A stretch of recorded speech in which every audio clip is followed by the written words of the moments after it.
Aita for not inviting my sister's boyfriend to my wedding because of his racist tattoos, even though he's changed. I, 27M, white, am getting married this summer to my fiancé, 29F, black.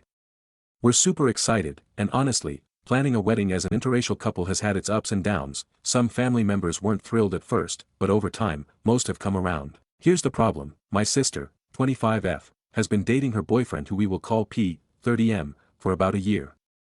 P has a complicated past. He spent time in prison when he was younger, and during that time, he got heavily tattooed, including very visible racist tattoos.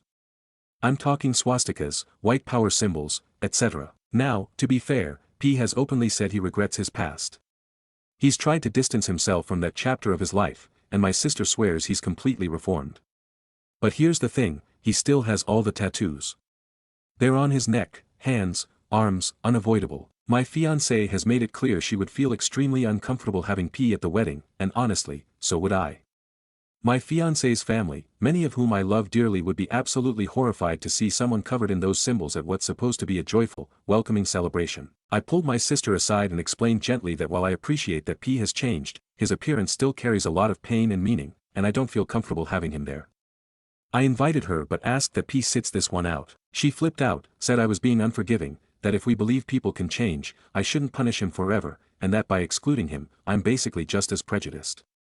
She told me if P isn't invited, she's not coming either. Now my parents are involved, saying I'm blowing this out of proportion and risking a family blow-up over something that doesn't mean anything anymore.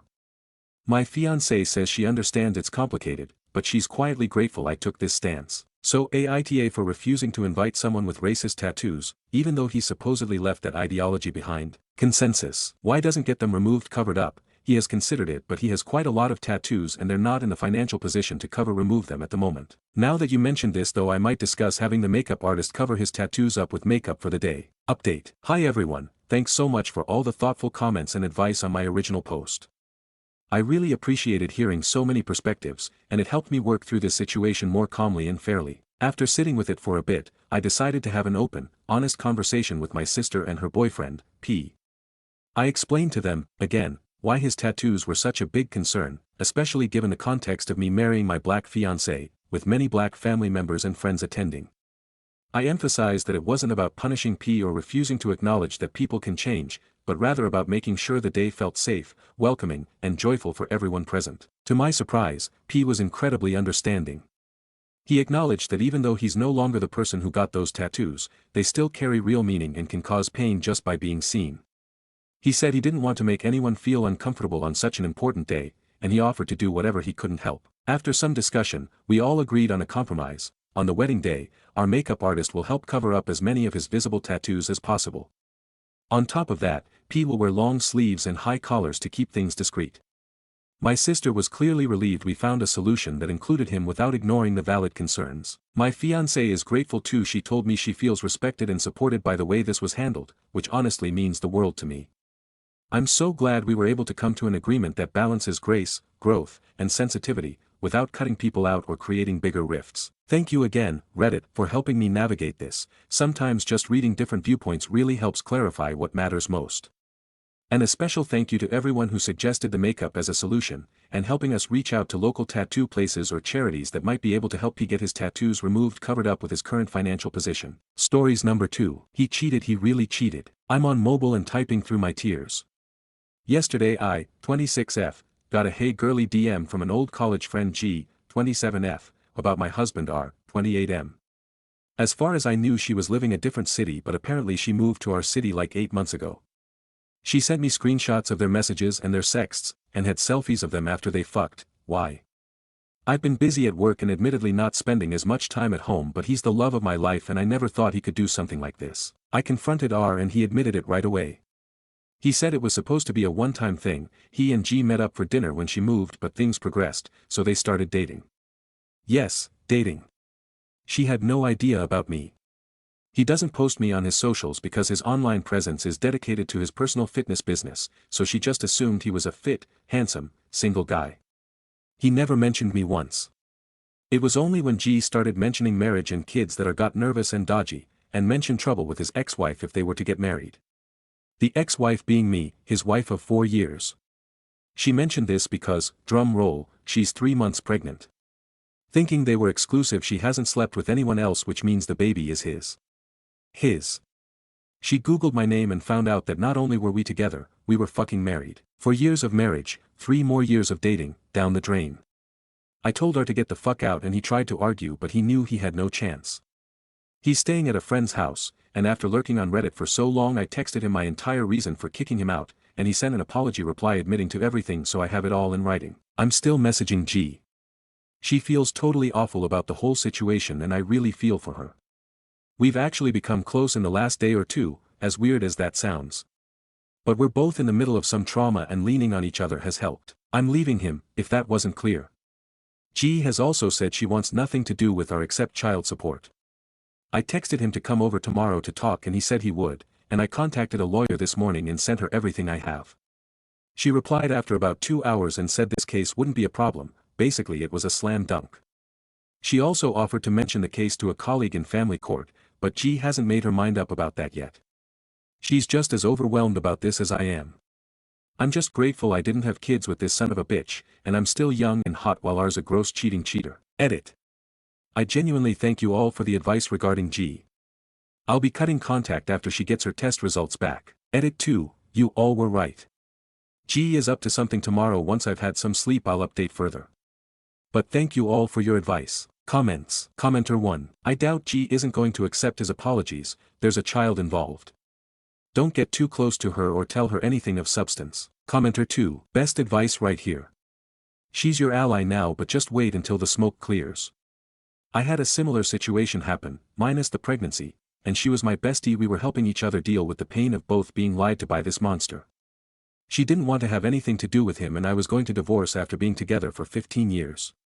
Bitch played me like a piano. After the initial shock and hurt, her goal was to get me to sign divorce papers so she could marry him. She was welcome to him, but once I realized, I dragged out the divorce for 2 more years. Update. Well, what an update I have for you all. Last night I got into a huge argument with her over the phone, talking about how I'm a bitch for breaking up with him, and plenty of other nasty things.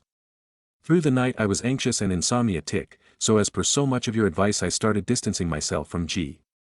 She sensed this and, things blew up. She went into a rage and told me she had known about me. She knew I got married through mutual friends on Instagram.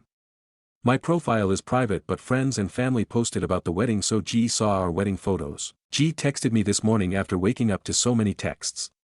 She called me a fake bitch who makes up circumstances and lies about details. I blocked her after that. In my post and my texts I was as accurate as possible without divulging too many details. I was also feeling petty from lack of sleep, so I did tag her in an IG story telling everyone he was a cheater, and a few people responded saying they unfollowed, blocked him. I deleted it after 3 hours, but I know there were screenshots taken and the damage has been done. He called early this morning asking to talk, but I said everything was better said over text, so I had receipts, and he obliged. He basically said he'd accept divorce and he'd give me almost everything I asked for, namely our TV and my car, since he contributed to some payments. We don't have many flashy things other than our gaming consoles, and neither of us are interested in the others.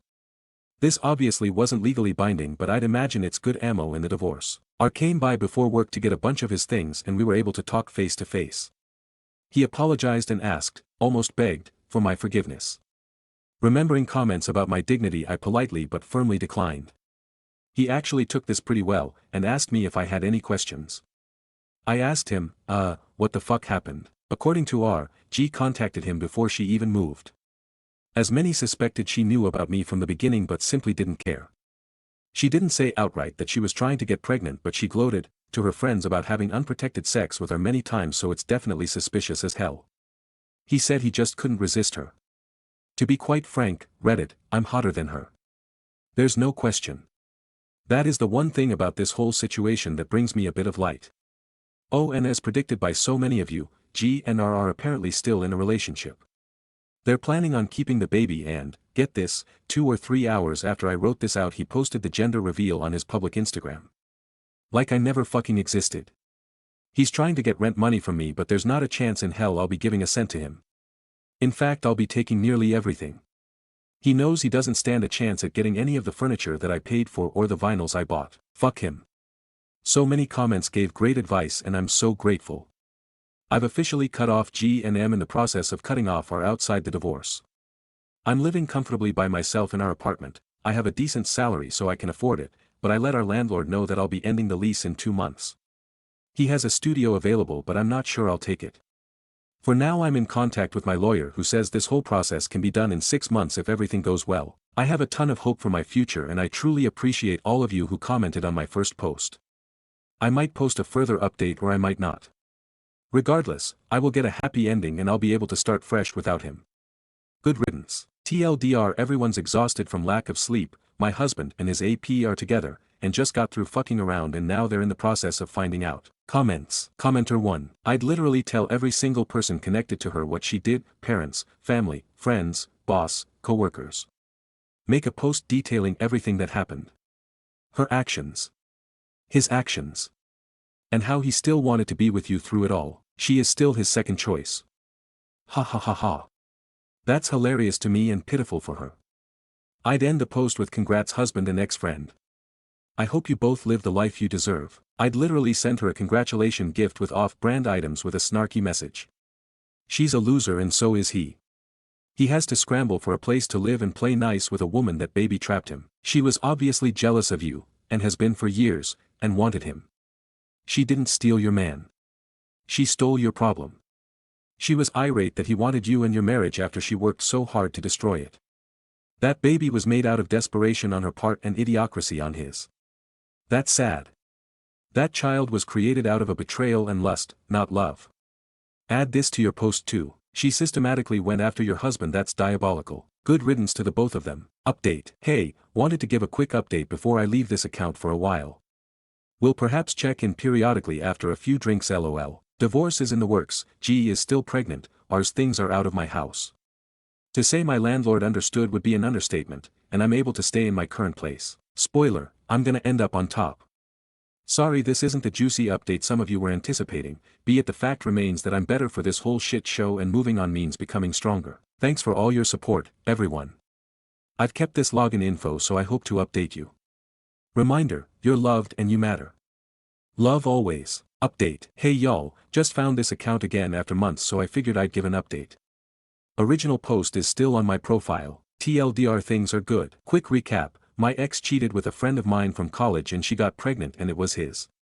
She reached out to me to let me know because apparently she hadn't known about me before, then it came out that she planned this. Honestly it was a pretty painless divorce. He didn't fight for much since I bought most of our stuff. I left our place after my lease was up and moved about 4 hours away. My work is remote now so it wasn't a hard transition, and I got to move closer to a lot of loved ones. R and G are still together and they had their baby not too long ago. I don't keep up with their lives anymore for my own peace. I've been dating around a bit but not much. I've been going to therapy and working through a lot of the trust issues that came from this, but it's a slow process so I'm not in any kind of place to be in a serious relationship. I am happy though. I don't worry about things as much, I'm able to get more work done, and I'm able to have more meaningful fun with the people I love. It's a rather boring but an overwhelmingly positive update. Thanks for reading my story, smiley face. Comments. Commenter 1. Oh, he's 100% gonna cheat on her too if he isn't already. I still remember that part where he told you I couldn't resist like he tripped and fell into someone else's bed. He's a gym trainer, surrounded by sweaty temptation in tight yoga shorts pants all day long. She didn't steal your man, she stole your problematic trash that she mistook for treasure. Commenter 2. Don't be surprised if he has cheated on her. He has resentment built since he got caught. Baby mama fucked his nice life. Knowing he is a gym trainer, he's aware he downgraded per OP's word. Even if baby mama found out he cheated, she isn't the type to leave with their kid, hence more incentive for him to cheat on his baby mama. BM thinks she won but in the long run, she will be miserable. Stories number 3. Aita for refusing to give up the master bedroom to a friend's boyfriend during a group cabin trip. My friend group, me, 26M, my girlfriend, 25F, and friends J, 25M, Eva, 26F, Liam, 25M, and Frank, 26M, has a tradition of renting a cabin every summer-winter. The cabin has a master bedroom, double bed, a twin room, 2 single beds, a loft, 2 single beds, and a pull-out couch in the living room. My girlfriend and I have always paid extra to use the master exclusively. Everyone else shares the remaining beds, and Eva usually takes the couch since she snores and doesn't want to room with a guy. This year, Frank asked if his boyfriend Ed, 28M, could come with us. None of us hadn't met him, but Frank said he'd cover meals to make up for the cost. Ed seemed nice at first and paid for dinner the first night, which was cool. Problems started when we got to the cabin. Ed said he and Frank wanted to take the master bedroom.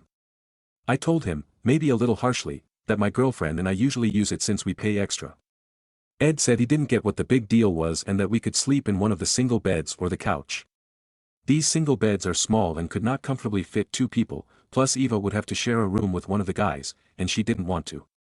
Ed said that my girlfriend and Eva could share the couch, and I could room with one of the other guys. I didn't want to room with a guy when my girlfriend and I have been together a lot longer, and there's no reason for me to room with someone else in favor of a couple who's been together less than a year. Jay and Liam tried to help, like giving Ed and Frank the couch so they could sleep side by side, but Ed said he didn't feel comfortable in open spaces and insisted on the master.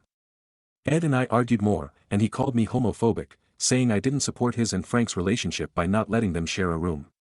I was about to shout when my girlfriend shut me up and told Ed we'd take the couch. We didn't see them much the rest of the trip. I mostly hung out with my girlfriend and Eva on hikes. Ed and Frank used the master and left a few days early. My girlfriend Jay, Liam, Eva, and I have been talking about what happened. Jay supports me, but Eva and Liam said I made a huge deal out of nothing and that letting them have the master for a week wasn't a big deal. Even my girlfriend says I took things too far by keeping everyone up. I'm still pissed about being kicked out of the room, but I think I might be asshole because it was late and everyone wanted to sleep, but I kept dragging out the argument, and I didn't welcome Ed after he argued with me. TLDR, I didn't want to give up the master bedroom, that my girlfriend and I pay extra for, to a friend's boyfriend on our group cabin trip. Some friends say I overreacted and should have just let them have it to keep the peace. Some of comments. Commenter, why was the bed situation not discussed as soon as it was agreed that there'd be an extra person, another couple on the trip? Also, NTA. Reply, the cabin has enough beds to sleep 8 people, 2 on the couch, 4 on the twin beds, and 2 in the master. This was my fault because I didn't think about it until we got to the cabin. I incorrectly assumed Eva would continue to sleep on the couch, and Ed would take one of the spare twin bed. Commenter, did Ed and Frank pay you back the extra you paid for the master? Reply, they didn't. I'm not speaking to Frank right now. Commenter, right. We pay extra to share that room, should have been the end of discussion. Ed sounds kind of entitled. Any of the solutions he suggested for you is something he and Frank could have done. It's ridiculous that you wound up paying extra to sleep on a couch, which also made things inconvenient for Eva. Reply, Eva ended up sleeping in the loft by herself so she was okay, but yeah, this whole thing sucked all around. Top commenter, NTA. I have a few problems here.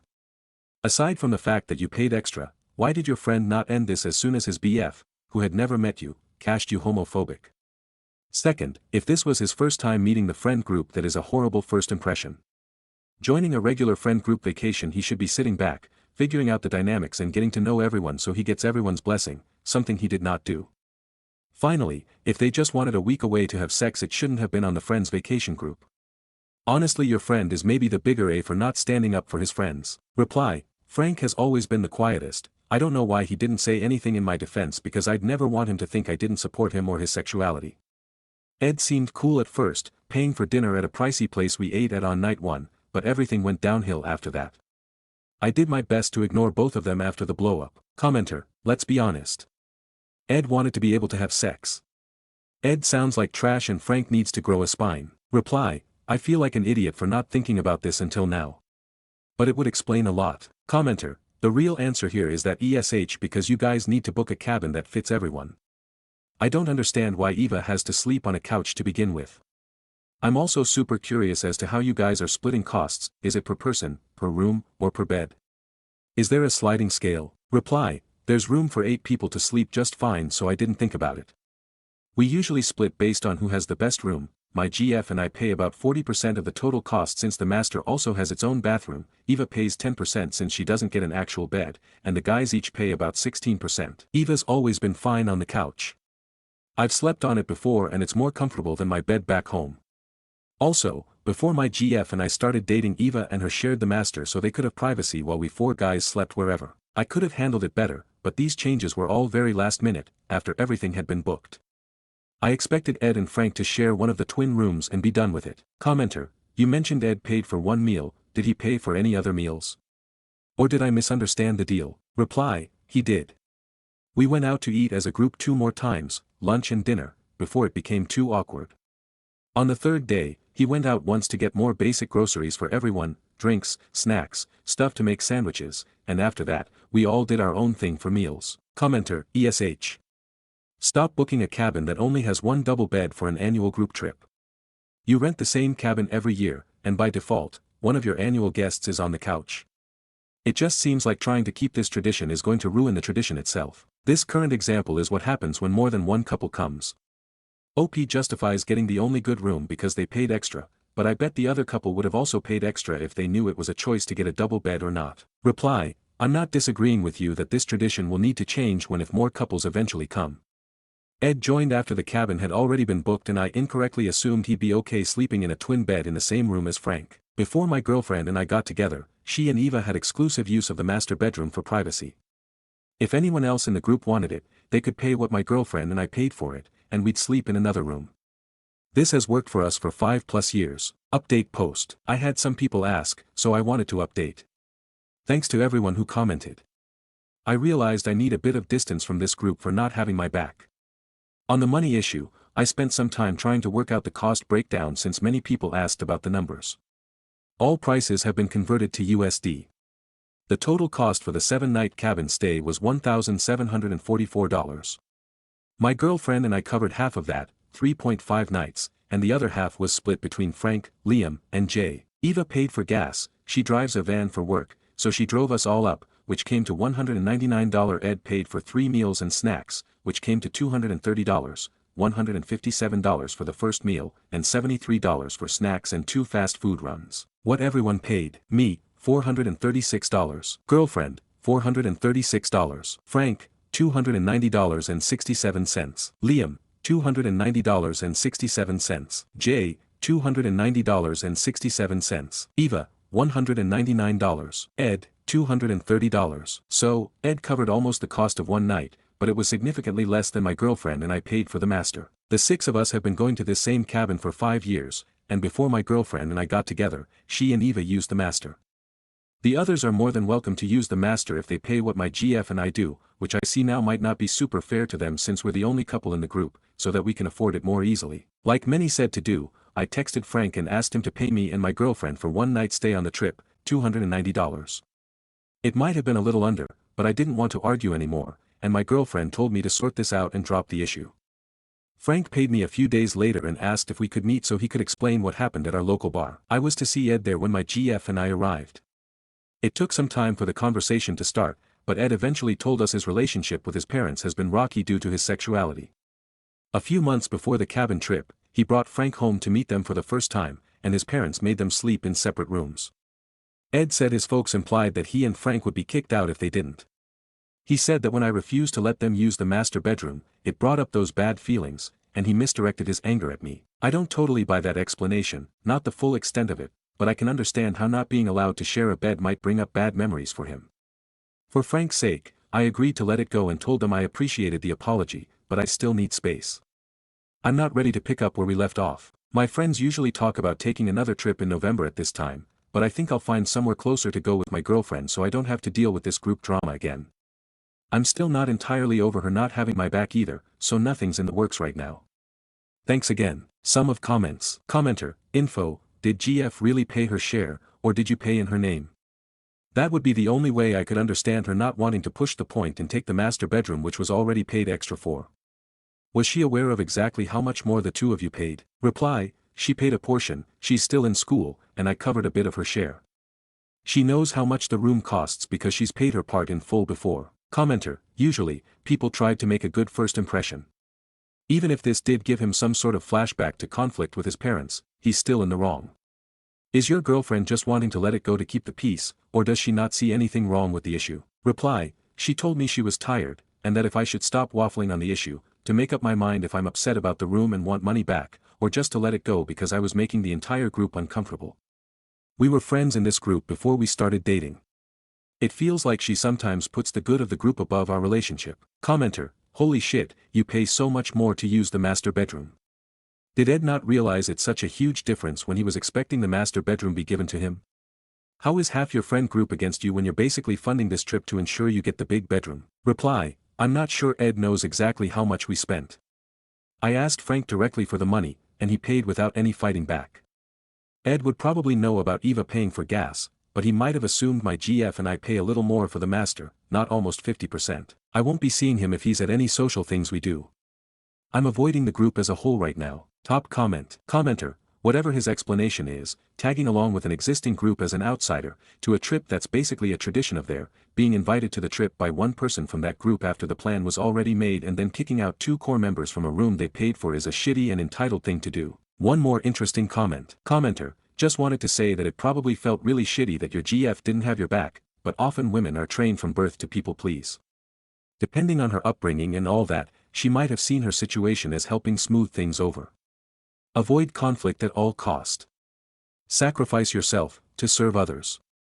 Yes, I know that sounds extreme, but that's the kind of programming most women are trying to remove themselves from. My last partner was explicit.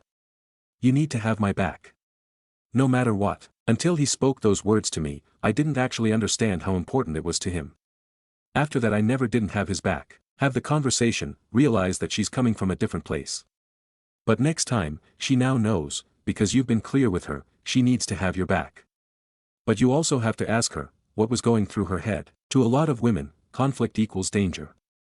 And we, as the smaller sex, often compromise ourselves, to keep social situations running. So you need to have her back too, and work together as a team. Talk it out before as a team, and present a united front. Just my 5 cents. Reply, wanna say thanks for this. I've been reading this thread on the train home from work and it's the same words about how she's not acting right, but she's always been this way and I don't think I've ever told her how upset it makes me when she pushes me aside for an easier end to a problem. I'll have a lot to speak to her about. Stories number 4. Aita for not staying with my in-laws during our visit and booking a hotel instead. My husband and I recently visited his hometown for a long weekend to attend a family event. His parents live there, and usually when we visit, we stay at their house. It's always been a little stressful for me. His mom is nice, but everything has to be done a certain way, she comments on what I eat, when I wake up, and so on. Nothing too below the belt, just constant low-level tension. This time, I suggested we book a hotel.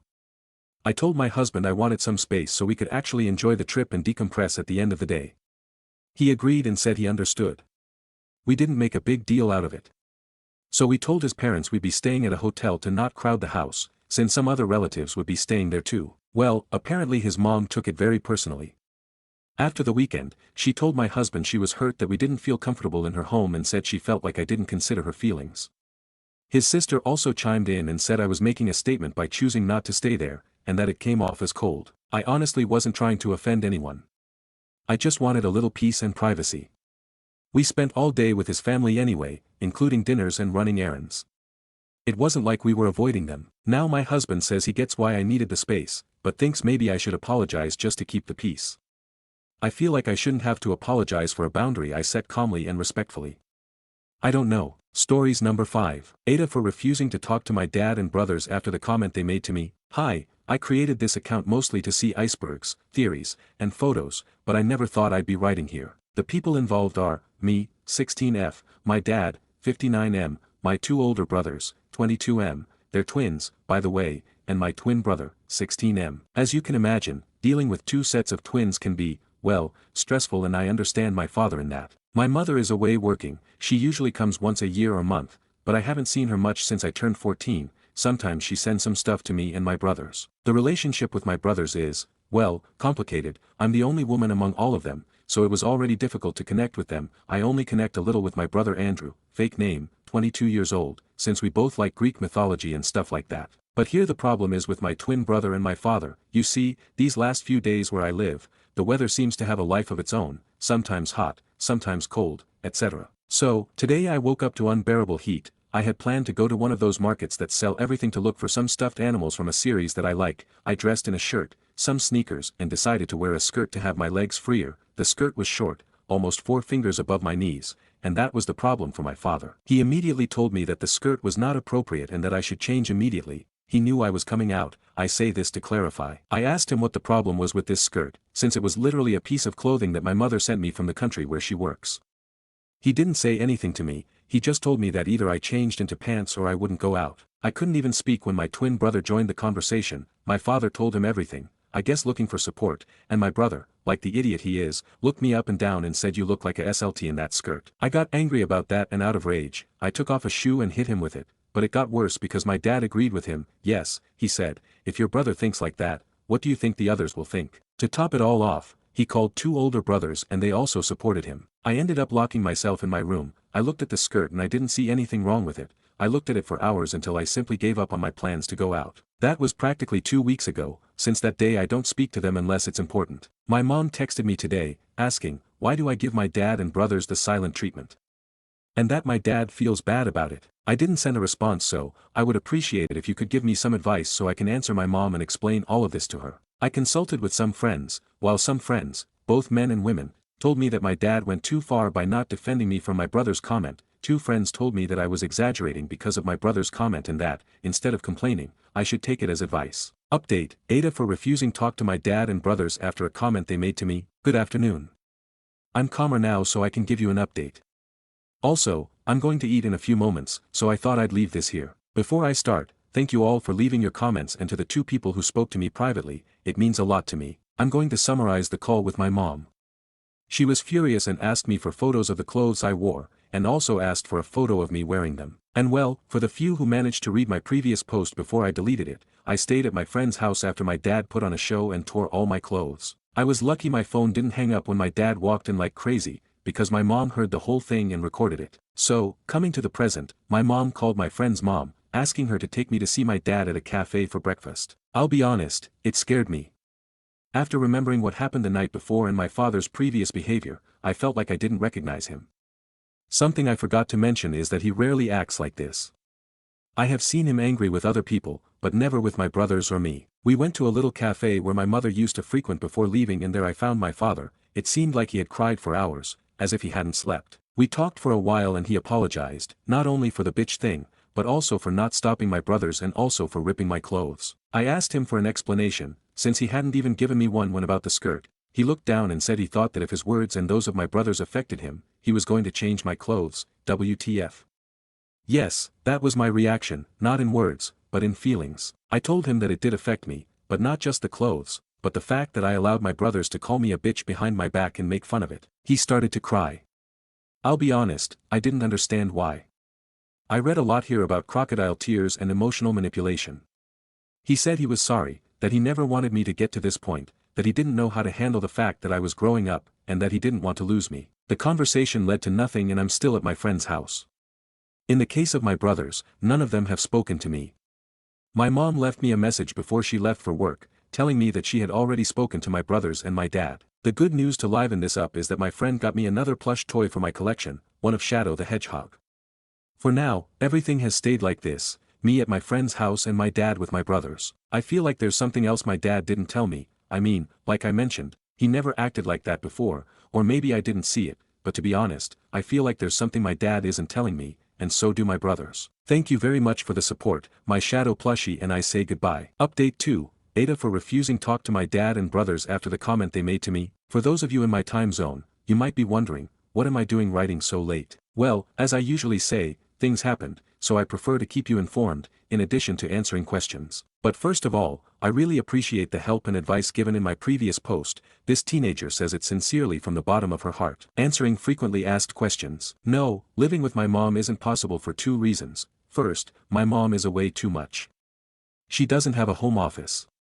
That wouldn't be a problem for me since I know how to cook, do my own laundry, and clean up after myself. The other thing is that my mom lives with 2 other women where she's staying this time. One is an older woman and the other is divorced.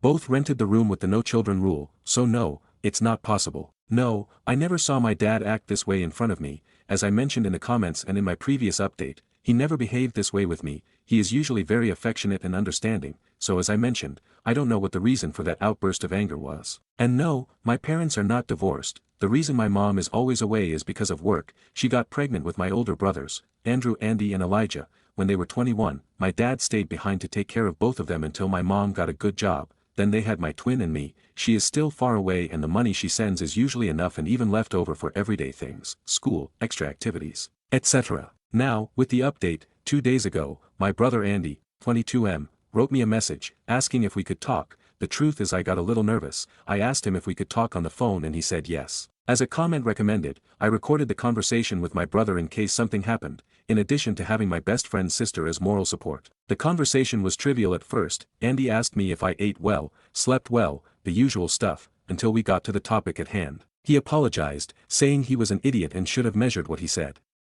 I asked him why he did that, why he used those words. At first, he gave me the same explanation as my dad, that is, it was to persuade me to change my clothes. I told him to tell me the truth, that I needed a rational and sincere explanation. I heard him sigh and he said, "You wouldn't understand." I asked him what exactly I didn't understand, but he was stubborn in not telling me. I asked him if Mom told him anything. He said that Mom scolded him and my brothers for treating me like that and that we would talk about it when she got back. He also asked me when I would be coming home. I told him that I would stay at my friend's house until Mom came, and that's where we started to argue. He told me that it was stupid to hide at my friend's house, that it was cowardly and childish to run away just because of a comment. I replied that after Dad tore my clothes, no matter how much I cried, he no longer made me feel safe, less because neither he nor our other two brothers, his twin and my twin, defended me or comforted me. They just watched and turned a blind eye until Mom had to intervene. Upon mentioning Mom, he started by telling me that I shouldn't have brought Mom up, since she was already stressed enough with her job to listen to my tantrums, and that we could have worked it out at home. I told him this wasn't a tantrum. They literally ganged up on each other, calling me a SL#T and making derogatory comments about my outfit, then let Dad rip my clothes. I asked him if he even bothered to think about if this would affect me, and he stayed silent. Then he ended the call telling me not to do stupid things at my friend's house and hung up. I cried, I know, probably pathetically. I really would like to say that I didn't feel anything and that I didn't care what he said, but regardless. This is my brother I'm talking about. Then before dinner, Aita, 22M, Andy's twin, got a call. I thought about not answering considering my argument with Andy, but decided to. He didn't use any platitudes and told me straight up that I got him, my other two brothers, and Dad in huge trouble by going to cry on Mom and then running away into my best friend's lap. I told him what he expected. I didn't get any answers from any of them about what happened. None of them helped me when Dad was ripping my clothes and I was begging him to stop. I told him I didn't run away into anyone's lap and that I didn't cry to Mom. I just told Mom what happened and that I'm staying somewhere safe. I just heard him groan and he told me to not do anything stupid. Before I could ask him what he meant, he hung up. I suspected that my twin brother, Toby, 16M, would also call later, but he just texted me saying I hope you're happy now. I was confused most of the night. I tried to call my mom, but she left me a message saying I'm about to finish the case, just give me 3 more days and I'll be there, I love you. Let's move on to the accident on Saturday. When my brother spoke to me it was on Friday. I went out with my best friend for a walk. We were planning to go to a McDonald's with his sister and his cousin. His sister is 19 and his cousin is 10F. She is quite quiet and I really adore this little one. It was early, almost 3 in the afternoon. Lunch hadn't filled us up, so my friend's mom and my friend's cousin's mom gave us permission. We sat at a table and I was the one assigned to order the food. Everything was normal until I saw my 2 older brothers enter the restaurant. My heart froze. I looked back at the counter, praying that the line would get longer so they wouldn't see me. To my misfortune, they did. Almost immediately the first thing they did was ask me what the hell was I doing here alone. I told them I wasn't, that my friend's family was here. I wanted to pretend I didn't know them, to ignore them, but that wasn't possible. Andy asked me whose shirt it was and I told him it was my friend's. I don't know why, but that made them mad. Elijah told me that they warned me not to do anything stupid and told me they would take me home. I stepped aside when he tried to grab me and I told him what stupid thing he was talking about. I'm writing here that if any of you are standing, you'd better sit down, because what my brother told me made me feel so nauseous that I wanted to jump out of a window. He told me that wearing my friend's shirt was a sign that I slept with him. Yes, you're not hallucinating and it is not your glasses. If any of you wear glasses, those were my brother's words. I asked him why the hell he thought that and he said that when a girl wears a boy's shirt, it is because he has marked his territory. That's when I really lost it. I told my brother he was a creep for even suggesting that my friend let me borrow that shirt because I'd run out of the few shirts I'd managed to save and was now washing them, that both my friend and I were underage, and the fact that they made that assumption was just disgusting. Apparently that only made them believe their suspicions more and they yelled back at me. Andy said not to lie, to tell the truth, and that if I did, they wouldn't tell Dad. I yelled back, telling him that it was disgusting, that I wouldn't confess to something I didn't do and to leave me alone. Elijah then told me to stop being so stubborn and spoiled. Then he added something that hurt me. He said he didn't understand why I was so offended by the SLT thing if I was behaving like one. That's where the comment he made, that I ran into someone else's lap, made sense. I felt nauseous, disgusted, and in pain. It made me think that if that was how my older brothers saw me. I was about to answer, but then a scream fell on both of us. It was my friend's little cousin. She started screaming that these two bad men, referring to my brothers, were yelling bad things at me. That caught the attention of two mothers who appeared, as well as my best friend and his sister. The rest was a blur to me. For what I know, my brothers were told to leave the place. They tried to take me with them, but my friend and his sister didn't let them. We ended up buying takeout and my friend called his mom to pick us up. I don't know at what point I started crying, but my friend's little cousin noticed and gave me one of her chips to make me stop crying. It turns out that she and my friend's sister were looking at what toys were available in the Happy Meal. It was then that the little one separated from my friend's sister to let me know what toy she wanted when she saw my brothers yelling at me. My friend then asked me what happened and I told him and his mom everything. Needless to say, my friend's mom was furious. After dinner I spoke to my mom. I wrote to her and told her everything. She replied, "Just a few more days, honey. I'll be there right away." I don't know if it was the pent-up frustration or what happened at the restaurant, but I exploded. I sent her a voice message saying that I needed her now, not in a few days, that I didn't understand what the hell was going on since it seemed like neither she nor my dad, much less my brothers, were being honest with me, that my brothers had said horrible things to me, that my dad was acting like a stranger and that she only said we would talk about it when she got back. I told her that I was her daughter, that I admired her for what she did at work and what she did for her friend, but right now, I needed her, I needed my mom. I ended the voice message by telling her I wanted to stay at my friend's house even if she came, since after today and her attitude, I didn't feel safe with anyone, not with her or my dad, less with my brothers. I cried all night in silence, out of anger over this whole situation, but also out of guilt, because I know my mom is working her ass off every day to provide us with a good lifestyle and not make us go without, and I exploded at her. I'm sorry my update is so long and without any good news. I'd like to say that I feel better now, but honestly I feel like everything around me is upside down. From what I know, my brothers have told everyone they know that they saw me wearing my best friend's shirt, which to them means that he marked me or whatever that means in their fucking minds. My dad didn't say anything and my mom didn't say anything about my audio. For now, I'm more calm. My friend's mom lets me join her in her hobbies of pottery and embroidery, and she also gave me some old paper doll cutouts to design clothes and keep me busy. I could never be more grateful to this woman and her entire family, as well as to all of you, Reddit. Also, if you have any advice on what to give a 10-year-old girl, I would really appreciate it. Her birthday is in 2 months and I want to give her a gift for helping me out there. For now I say goodbye. I hope you have a good night, morning, or afternoon, and I will update you if anything happens. Final update, Aita for refusing talk to my dad and brothers after the comment they made to me. Good morning, afternoon or evening, depending on where you are. I bring you what I hope is the latest update on what happened. I appreciate the concern, comments, and suggestions for my friend's cousin's gift. I'm going to try to summarize a little bit of everything that happened. First of all, my mother didn't come back. We both talked and I ended up discovering things that, although they felt heavy, explained the situation to me better. The first thing, which I mentioned in a comment, is that the reason my mom was gone so much was because she needed her space. I asked her what she meant by that, and she told me that they were only expecting one baby, my twin. When they did the first ultrasound to see him, I wasn't that visible, my mom's words. It wasn't until the second ultrasound that they finally noticed me. So, for those who theorize that I was the daughter of a lover, I am an unexpected surprise. My mom said that neither she nor my dad were ready for a girl. When my twin and I were born, mom was anxious since having a girl, she would now have to stay at home more to guide me. My dad assured her that he would understand me and that my mom would not worry. I think she took that literally. I asked her why she was telling me this until now, and it turns out that the divorced woman my mother currently lives with. In a comment I said she lives with 2 women, listened to my audio when my mother played it, sat my mother down and told her that I needed her, that if she didn't do something now, she would lose me like she, the divorced woman, lost her children. She apologized for prioritizing herself as a woman more than me.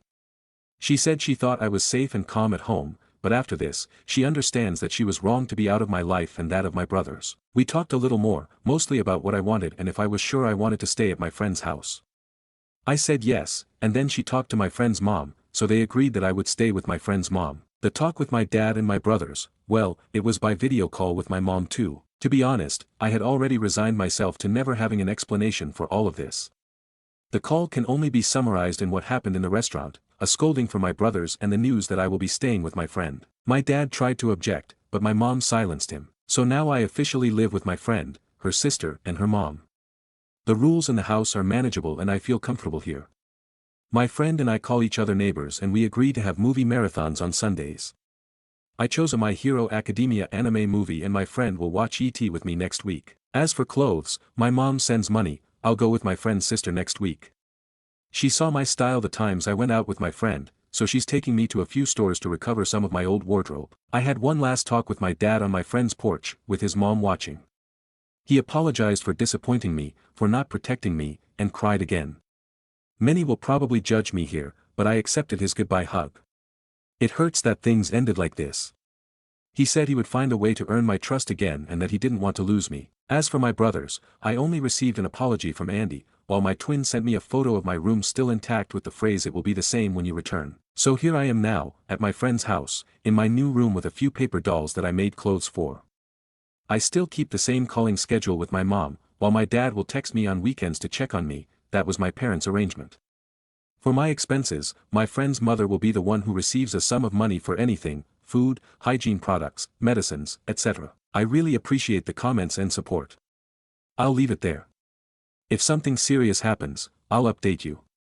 But for now, I think this will end here. Stories number 6. Husband has a new chosen family he prioritizes and sees every week. I'm jealous and frustrated. My husband, John, and I are mid-30s and together 8 years. We've been through a lot of big life stressors. It has strained our marriage and we've worked hard in 2 years of marriage counseling to rebuild. I'm now 8 months pregnant. I'm feeling vulnerable, huge, hormonal, and tired. I'm the primary earner and workload has been a lot on top of baby prep. I'm normally a very rational, independent, and sort of non-emotive person. I've never been jealous before, but my husband has a new female friend Pam and I'm now jealous and possessive. Even I find it weird. Pam is mid-20s, white, has my husband's preferred physical features, is bubbly, spontaneous, in an open relationship, and into the same hobbies as my husband. I have my own qualities, but I'm pretty much the opposite. John met Pam and liked her immediately. I remember him coming home and telling me how cool she was and he'd been invited to a hobby event she hosts with her partners. He's been attending that every other weekend for a year. Then a few months later he also wanted me to get to know Pam, so we've started having her and her partner Kevin over with some of our other friends on the in-between weekends so my husband sees them every weekend. To be fair, Pam and Kevin have been really nice and are good friends to John. But there are things I've noticed. Pam always sits next to John, she and John say love you casually to each other with the group. John is very protective of Pam, and he remembers things she likes and buys her gifts, nothing pricey, but thoughtful. If for some reason one of these events is cancelled, John is noticeably sad. Going even a week without seeing them is hard for him. Because of these weekend commitments we don't do date nights and rush other activities. If I have other plans then we split up and don't see each other. We're discussing in counseling but can't come to an agreement. Our counselor facilitates but doesn't give direct guidance. I've shared that it feels like he's prioritizing this relationship over our own. That I hate that these standing date nights with Pam and her partners trump our own. That he's not keeping up with commitments to me or the baby, and I'm managing with my own support network of family and paid help, but at 8 months along I need help. That this needs to change. He's shared that Pam and her partners are part of his new chosen family since he's had to move away from his family because of me. That I said it was okay for him to spend this time with them and I can't just change my mind, that it's unfair. That he's willing to spend more time with me but then something else needs to give, either chores for him or me adjusting my work schedule. That he thinks I'm overly sensitive and am only worried because Pam's relationships are open and my insecurities are something I should deal with in individual therapy. I'm really not sure what a compromise looks like, and counseling seems to just cause us to entrench more. Wondering what advice anyone out there might have. TLDR, my husband has a new chosen family including a woman I've become jealous of, maybe unfairly, who my husband sees every weekend. I'm also hugely pregnant and hormonal. Therapist says we should figure out a compromise. Relevant comments. Commenter 1. How do you plan to handle the new upcoming baby? Have you discussed what your schedule will look like then? Since he is going to need to spend a lot of time caring for the child and your schedules will need to change. It seems like the thing to do is to start fresh and decide what things are going to look like once the baby is born. Since you are the primary earner, he should be the primary caregiver, and you both will have less time for socializing. Reply. We're going to take a break from social commitments for 2 months and then reevaluate, but he's likely to want to continue to see them at least every other weekend. The compromise to take care of the baby is he's going to stop working to care for baby Monday to Friday, 1 weekend day for our family, and 1 weekend day with Pam and crew for their hobby. I've said in counseling this doesn't seem reasonable. I'm running out of options, debating calling my husband's dad at this point, who I'm close with and will be on my side, but husband will probably lose it if I bring in his dad. Commenter 2. She's in an open marriage and they say love you to each other in public. He's cheating on you. How does he defend this in therapy? Reply. He says it just means love you in a generic casual way and when they say it they mean it to everyone in the group. He says it's the same as when he says love you to male friends he is close with, and I shouldn't read too much into it. I've never said love you to a male friend, even only rarely to female friends. Commenter 3. Did you tell him it makes you uncomfortable? Reply. I think my exact words were it's weird and I hate it while crying. Second trimester was a fun time. He chalked it up to hormones and we never spoke about it again. I haven't heard them say it in front of me again, but who know what they text or say when they're together. Commenter 4. You're pregnant with his child. If his deadbeat ass wants to go have a new family, tell him to enjoy that, and take him to the cleaners for child support. These gaming nights, is it Dungeons and Dragons or something similar? Your husband does not want to be with you anymore, he isn't sexually attracted to you anymore. You married a child who wants to play with others instead of taking care of his offspring. Guys like this make me want to vomit. Reply. Ding ding ding, Dungeons and Dragons with MTG for good measure. Commenter 5. Have you talked to Pam to find out what he's been telling her? I'm disappointed that she hasn't clued in to put a stop to it, but he could be lying to her. After all, you have been part of this social circle too. Is she friendly with you too? I would explain that he's been behaving in ways towards her and in private with you that make you very uncomfortable and you'd rather communicate openly with her about it. It will give you a better read on it. And best case scenario, it may very well put a stop to it if he has been misleading her. Reply. I only see Pam in a group setting along with other friends and she's now been introduced to my friend group. We're socially nice to each other, but definitely not close enough to talk directly to each other. And to be honest, neither of us really likes the other. We're very, very different people. Update. It's been a while since our little boy is 2.5 now. Thank you to everyone who commented. It was the kick in the butt I needed to lay down the law. ESP, the folks that rightly pointed out I was a passive doormat without self-respect. That stung but was true. After my post, I had a big sit down with John on the things I was upset about. My husband was traveling to be a groomsman for a good friend. I told him to stay out there for an additional week and decide if he wanted to stay married and wanted to be a family. If he wanted the above, think about what needed to change on his part, not just Pam but other stuff too, how he was going to be a good husband father going forward. Arrange to go over it with me and our marriage counselor on his return. Alternatively, if he didn't do the above, then when he got back we'd start logistics on separation and co-parenting. And surprisingly, he did all the above.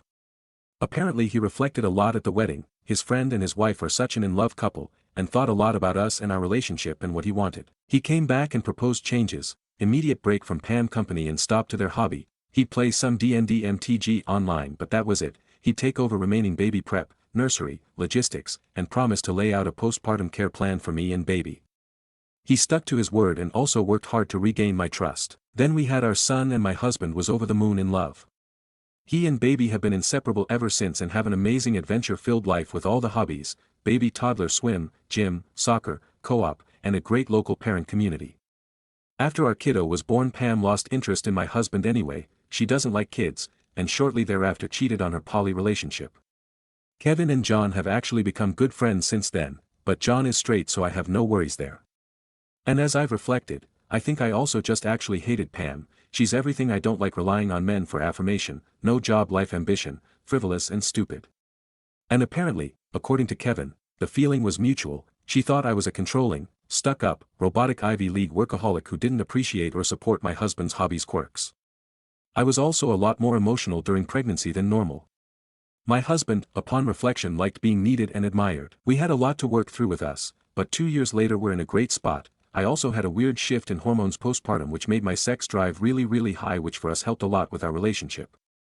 Didn't want this to be too long, but there were a lot of changes we implemented to get back to a loving place. John feels a lot of purpose in being a dad and supported me as my career has taken off. Sometimes things are still hard, my job is really high stress, toddlers are a lot of work, etc. But we're pretty happy. We spent this morning snuggling in bed with our toddler and dog, pretending we were on a boat, making hair dryer sounds, and giving hugs. We live a pretty boring suburban kind of life, but it works for us. Thanks everyone for the push for me to stand up for what I wanted and needed. Stories number 7. 28F, 45M, I disowned my father 10 years ago. Today I found out someone in my family is giving him updates on my pregnancies. How do I navigate this? My mom and father had me in high school. They got married and divorced about a year later, leaving me to legally being split custody between them the majority of my childhood. My father was abusive. I tried to emancipate myself in my teens to get out of the custodial contract and give my mom full custody, but my lawyer said by the time we went through due process I would already be 18, so the recommendation was to wait and disown him once the contract ended. Which I did, on my 18th birthday. My father is a diagnosed psychopath. He lies and manipulates and gaslights, but on the outside he is a high-ranking city official who is best friends with the mayor. Point being, he does not care about boundaries and he has his way of prying information from people without them even realizing it. Sometimes though, he doesn't care if you realize he's doing it or not, he will break those boundaries in public ways, just to cause you psychological distress. It's been 10 years of no contact. Because of the way he networks, I also cut off several members of my family and friends who overlapped relationships with him, so I've always felt relatively safe sharing my life with my inner circle. I'm currently pregnant with my husband and I's second child, after our first pregnancy unfortunately ended late term about 18 months ago. I was speaking to my mom about it today, when she asked if I was going to tell my father. Baffled because it's been 10 years of no contact, I said of course not. Why? And she mentioned he knew about the first one and assumed I had told him. For context, they also went no contact after my custodial contract ended. But according to her, during our first pregnancy, he texted her for the first time in years, and simply asked if there were any grandbabies yet. She said she told him no, because technically, I was still pregnant and one hadn't been born yet. He didn't respond. She said the timing and the random question was uncanny, and I completely agree. The odd part of it all, is we never did a public pregnancy announcement because we knew there was a chance of something going wrong. My husband and I only verbally told our inner circle. It's worth mentioning that we also live on the opposite side of the country from him, so I don't necessarily think it's possible for someone to cross paths with him and bring it up, but I wouldn't put it past him to do something like travel here in an effort to get intel either. All this to say, we were going to announce our current pregnancy, and now I'm very hesitant to do so. Growing up, there were several times with him that I was put in unsafe situations. I do not want this man to be in our child's life, to the point that I don't even want him to know our child exists, for all of our safeties. My inner circle knows this. I feel betrayed. I feel scared. I feel like I'm blowing it out of proportion, but I feel like I'm not at the same time. I feel like I don't know who I can trust. I don't know how to navigate this pregnancy and my child's life, after birth. I almost feel like I am incapable of protecting them, and it hurts. How do I navigate this? Stories number 8. Aita for telling someone I would never let myself get as fat as her. I know how it sounds but hear me out. I, 25F, was at a dinner out with a group of 6 girls all around my age. I grew up with and am really close with 3 of the girls. I didn't know the other 2 very well but they were close with my close friends. They all went to college together. We were eating at a nice restaurant downtown in a city. Our table was up against a window and a homeless woman approached the window and was obviously on something or mentally ill. She waved at us and was saying something we couldn't hear over the noise inside. Everyone just looked at each other, giggled, and ignored her. It was pretty chilly out and she looked cold. I got up and met her outside and handed her a couple of bucks and wished her well. When I got back to the table one of the girls I didn't know that well, I'll call her Emily, said who just lets drugs take over their life. I would just never let myself get like that. I was fuming. I paused and looked at her. For some backstory, Emily is the heaviest girl in the group. We are all different body types, I am not skinny, she is plus-sized. Also, I am a recovering drug addict. My brother was also a heroin addict and experienced homelessness at some point. He died of an overdose when I was 17. My family is full of addicts. I continued down that path and addiction had me in its grips. My friends at the table went to college, I went to rehab and got sober. I said yeah exactly, I would never let myself get over 200 pounds, just put the fork down, am I right? Everyone was silent. You could cut the tension with a knife. Emily looked at me clearly upset and explained how she had a thyroid issue and chronic fatigue syndrome and for some people it's really hard to lose weight. I said well maybe that woman has an issue that we don't know about. And I left some cash for my food and left. My friends I'm close to texted and said I was out of line and that Emily is super self-conscious. I feel bad for going low and hitting where it hurts but I just wanted them to get some perspective. I don't think I owe Emily an apology before she apologizes. Aita, edit, everyone knew about me. We went out a week before and I explained the whole story to explain why I wasn't drinking. Comments. Commenter 1, Esh. I totally get it. But you could have nicely corrected her by saying well we don't know what people are going through. Having empathy goes a long way rather than stooping just as low as her. Going after her body was pretty low. I understand that you were personally triggered. However that does not give you a right to go after someone's looks. Commenter 2, exactly. Her comment was messed up, but going after her weight just made things messier. A little empathy would have hit harder without the extra drama. Commenter 3, Esh. Your entire group sucked the moment you all laughed at an unhoused woman. Emily's comments were uncalled for, but yours were equally as bad if not worse because you did it solely to spite her. Commenter 4. The moment they laughed, would have been my cue to go. Surrounding yourself with people like that is so exhausting. Reply, myself and another friend weren't laughing at the woman. I didn't make the comments solely to spite her. I made it to point out how ignorant and insensitive she was being. Because I know the put down the fork statement that a lot of idiots make is ridiculous. I said it knowing it was ignorant to prove a point. But I get we probably both suck. I had a knee-jerk reaction and I should have chose my words more kindly. Update. Y'all are torn. Thank you some for the honesty and some for the kind words. Update. I asked Emily for a coffee this morning to apologize. We met and I started off with saying I was sorry for making it personal and making a comment about her appearance and I would be really hurt if someone did that to me.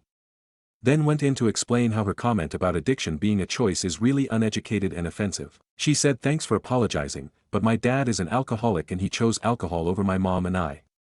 I would just never do that. I tried to explain to her that her dad got to a point where he didn't have a choice anymore, he had a disease. And he probably felt shame every day for it. And I'm sorry that you didn't get what you needed as a kid or now. He probably didn't either and that's why he found a way to cope, just like I did. She said she understands now and why she copes with food sometimes. I gave her props because food addiction can be so challenging because you can't just stop eating, unlike drugs where you don't even have to be around them. We thanked each other. We shared more stories. We will remain friends and try to connect more. Thanks folks. Comments. Commenter 1. Oh brother, I feel for you, I really do. I was raised by an addict and I love him to death, but oh brother, you can't dictate how every addict is. You are projecting and you have projected your experience onto Emily, who has her own experience with addiction via her father's alcoholism. People, especially children, who are raised in that environment are victims. You can't explain it away and you should not try to do so. If you feel offended by her experience with addiction, own that feeling. I'm sure it hurt a lot and I'm sorry for that. Like I said, I love my father despite how horribly he failed me. And it is 100% a failure. Love and understanding doesn't cover that up. Empathy doesn't take away the disappointment and pain caused by addiction, particularly when you're a child witnessing the damage it causes. It changes you on a fundamental level and you ought to be more empathetic to that fact for your own sake and your own experiences in your formative years. Growing up in and around addiction is painful. You cannot center yourself in everyone's experience with it. Rather than ask or educate yourself with Emily's experience, you lashed out and then carried on with a patronizing conversation victimizing her father. I'm glad things are better now, but try not to own the addiction experience too much. You aren't the only one. Commenter 2. Apologizing and then immediately pivoting to invalidating is wild. Commenter 3. Everyone in this story needs a lesson in empathy. Commenter 4. So you just don't take any responsibility for your addiction? It's something that happened to you, that you had no control over, and anyone you hurt and any bad thing you did isn't your fault, right? Reply, I do take responsibility. I take responsibility for everything I've done and have made amends to everyone I hurt. The cards weren't in my favor. I was born withdrawing.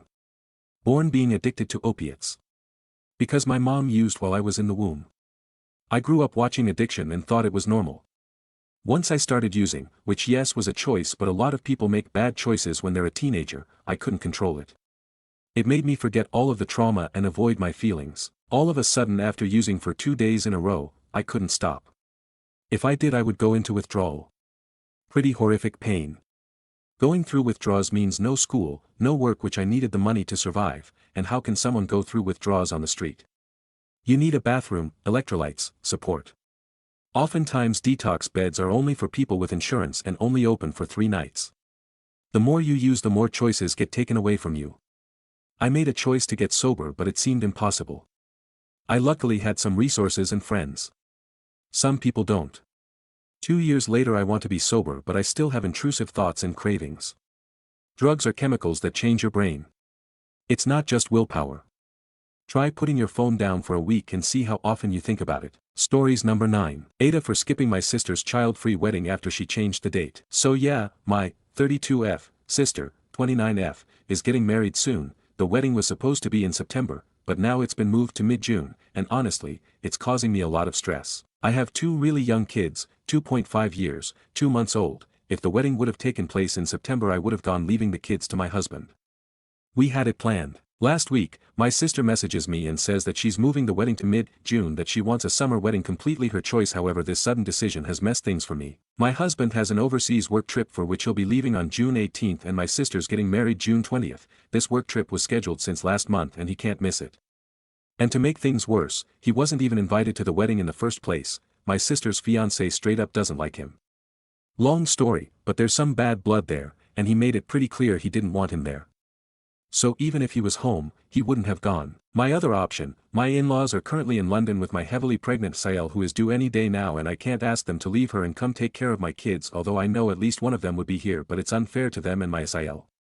I have not and will not look into babysitters. I can't leave my toddler and my baby with someone I don't know based off reviews.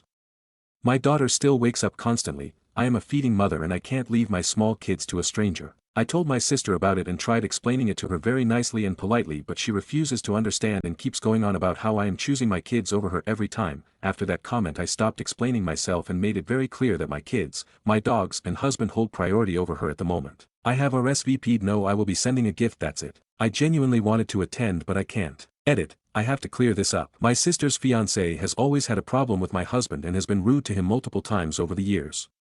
My husband never caused drama, just kept his distance. When the invite came and only had my name on it, we knew he wasn't welcome. Even if he had been invited, he wouldn't have gone. At first, I actually didn't even want to go. I was hurt and upset. But my husband encouraged me to attend, even though he was getting guilt-trippy messages from both my sister and her fiancé, such as he's ruining the sister relationship, all because I didn't want to go without him. My husband has made very clear that he doesn't want to attend weddings or any events if somebody has been rude to him constantly. Stories number 10. My parents took me out of school in 2nd grade, and I'll never forgive them for what they took from me. When I was in 2nd grade, I was thriving. Teachers told my parents I was ahead of my grade in reading, in math, in everything. I was a bright kid with a future. I loved learning. I was doing well, I was happy. Then they ripped it all away. They pulled me out of school and said they were going to homeschool me. But they didn't. Not really. What they did was lock me in a house and feed me religion. That's it. No math. No writing. No science. No guidance. Nothing. I was 8 or 9 years old, and that was the last time I got a real education. From that point on, I wasn't allowed to leave the house alone. Not to go outside, not to meet friends, not even to walk around the block. I was only allowed out if I was with them, and even then, it was just to places like the grocery store. That was my entire life for almost a decade. I was completely cut off from the world. I didn't have friends. I didn't have school. I didn't even know how to talk to people my own age. All I had was the internet. I'd sit on Discord just listening to people talk and laugh and have fun, wishing I could join in but too scared to speak. I didn't know how. I'd watch YouTubers hanging out with their friends, going to dinner, seeing movies, living normal lives, and I'd cry wondering what that felt like. We never went to restaurants. Never had real celebrations. Never made memories. I was just there. A kid trapped in a house, wasting away while the world passed me by. I used to think they were protecting me. That they loved me. That they were just strict because they cared. But now I know the truth. They didn't care. Or if they did, they cared in the worst, most damaging way possible. They destroyed me. When I turned 18, I finally got a job. I started paying bills. I still lived in the house for a bit, but everything changed once I had money. Suddenly I had a little freedom. But the damage was already done. Today I make $29 an hour. I work hard. I'm trying to build a life. But I still struggle every single day. My brain is behind. I can't pick up on simple things at work, sometimes basic instructions, stuff other people get right away. Socially, I still feel like I'm faking it, like I'm copying other people just to get by. Because I never got to learn those things when I was supposed to. Sometimes it feels like I don't even know who I am. It kills me. Every single day I wonder who I could have been if they hadn't done this to me. I was smart. I was going somewhere. And they stopped me. They chose to stop me. I'm furious. I'll never forgive them. I'll never understand what the hell they were thinking. What was their plan? What did they think would happen? That I'd magically be okay after being locked away for over a decade? They stole my future. They stole my childhood. And I have to live with that for the rest of my life. Now I look at my newborn son and my hopefully one day to be wife, and I wonder if I'll ever be enough for them. She tells me I already am, that I'm more than enough. But deep down, I'm scared I'll never be able to give them the life they truly deserve. I know I'd never do to my son what was done to me. I'll make sure he knows how important education is. I just hope I can be the father he needs, but I'm scared I'll never live up to his expectations. Stories number 11. Aita for not going to the birthday party my sale planned for me. This situation has been on my mind a lot and I just need to know if I was in the wrong in the way I reacted. Last Saturday was my 35th birthday and the only thing I really wanted to do was spend time with my husband Chris and our 5-year-old Eliza. I didn't have any plans to go out because I don't really like going out unless I absolutely have to. I would much rather stay in if I'm being honest. Everyone who knows me knows this. Well, during one of the movies we were watching I got a call from my sale Whitney, 29, asking me if I would like to go bowling with her and a few mutual friends of ours. I said that I wasn't up for it and just really wanted to spend the day with Chris and our daughter since it was my birthday. She repeatedly begged me to go but I stood firm and kept declining her offer. She was upset and just hung up on me. I sent her a text apologizing but she just left me on read. A few hours went by when I got a call from a friend asking me why I didn't go to the party Whitney planned for me and I told her honestly that I didn't know about any party. Whitney didn't tell me about the party when I was on the phone with her earlier in the day and the only thing she called about was to ask me if I wanted to go bowling, which I declined to spend the day with my family. My friend called me ungrateful and rude for completely dismissing Whitney's feelings after she spent so much time planning for my birthday party. I apologized because I honestly didn't know but my friend told me that I was still wrong to decline her offer instead of going to the party. I called Whitney after I got off the phone with my friend and asked her why she didn't just tell me about the party. I would have gone knowing that she put a lot of time and effort into planning it, but I didn't know. She told me that's the whole reason why she invited me out to bowl because it was a bowling party for me. I felt really bad and asked if there was anything I could do to make up to her for missing the party she planned for me. She said no and then just hung up. I tried talking to her on Monday but she was pretty cold towards me and didn't actually want to talk to me. Chris doesn't think I did anything wrong but I can't help but feel like the jerk for missing out on the party she planned for me. So was I wrong for not going bowling when my sale invited me to? Top comments. Commenter 1, NTA. You didn't want to go bowling. At no point was an actual party in your honor mentioned from what you posted. This is on SAL. Granted she may have been trying to surprise you, however given you said no to just bowling, it's on her to make more of an effort. Commenter 2, I feel like traditionally, someone close to the guest of honor, like the spouse, is both in the loop and assigned the job of getting the party person to the party. Commenter 3, it would appear that Asael didn't tell her brother either, which is really weird. And gave up after one phone call. You'd think step 2 is text your brother and get him to persuade if it's a surprise. And if that doesn't work then you call again and just be straight with the person. I kind of feel like Whitney wanted this to fail. Update. So it's been a few days since I posted here and asked if I was the a-hole for not going to the party my Asael planned for me and a lot has happened since then. A day after I posted I sat down and talked with my husband and asked Chris if he knew that Whitney was planning a party for me. He told me that he didn't know anything about this party since they talk every day multiple times a day at that. He said he found it weird that she never mentioned it to him. I found this weird too because it didn't make sense to me and I just don't get why she wouldn't tell her brother about the party. The next day I decided to sit down and talk with Whitney and ask why she didn't tell me or Chris about the party. She said that she didn't have to tell us anything and as her sil I should have just gone when she invited me out to bowling. I told her that it was unfair of her to say that when it was my birthday and I should be allowed to do whatever I want on my birthday. She told me that I was a terrible person and it was unfair to make her the bad guy when this was all my fault for not going. She actually told me that I should pay her back the money she wasted throwing me a party I didn't even go to. I told her that I wasn't going to do that and cut the conversation off there because we are obviously getting nowhere at this point. Later in the day I got a call from my MIL telling me that I was an ungrateful brat for not appreciating what Whitney did for me. She even agreed that I should pay Whitney back the money she used to throw the party, including decorations, food and the cake. Chris answered for me and told his mom that I wouldn't be paying Whitney and that was the end of that. MIL told him that it was the least I could do for not even showing up after I knew. He told her that by the time I knew about the party it was over and I couldn't be able to go then. MIL just hung up after that. After that call I told him that I really didn't want to be around his mother and sister right now because I'm starting to feel like this whole thing is used as a way to attack me for no reason. It feels stupid to me that they are both so mad about this but can't see how wrong Whitney was for not saying anything about the party to me or Chris. I don't want to go no contact completely but as of right now I am definitely going low contact with them for the foreseeable future. I don't know if this is the update that you guys wanted but this is how things played out and hopefully maybe in the future I can come back with happier news.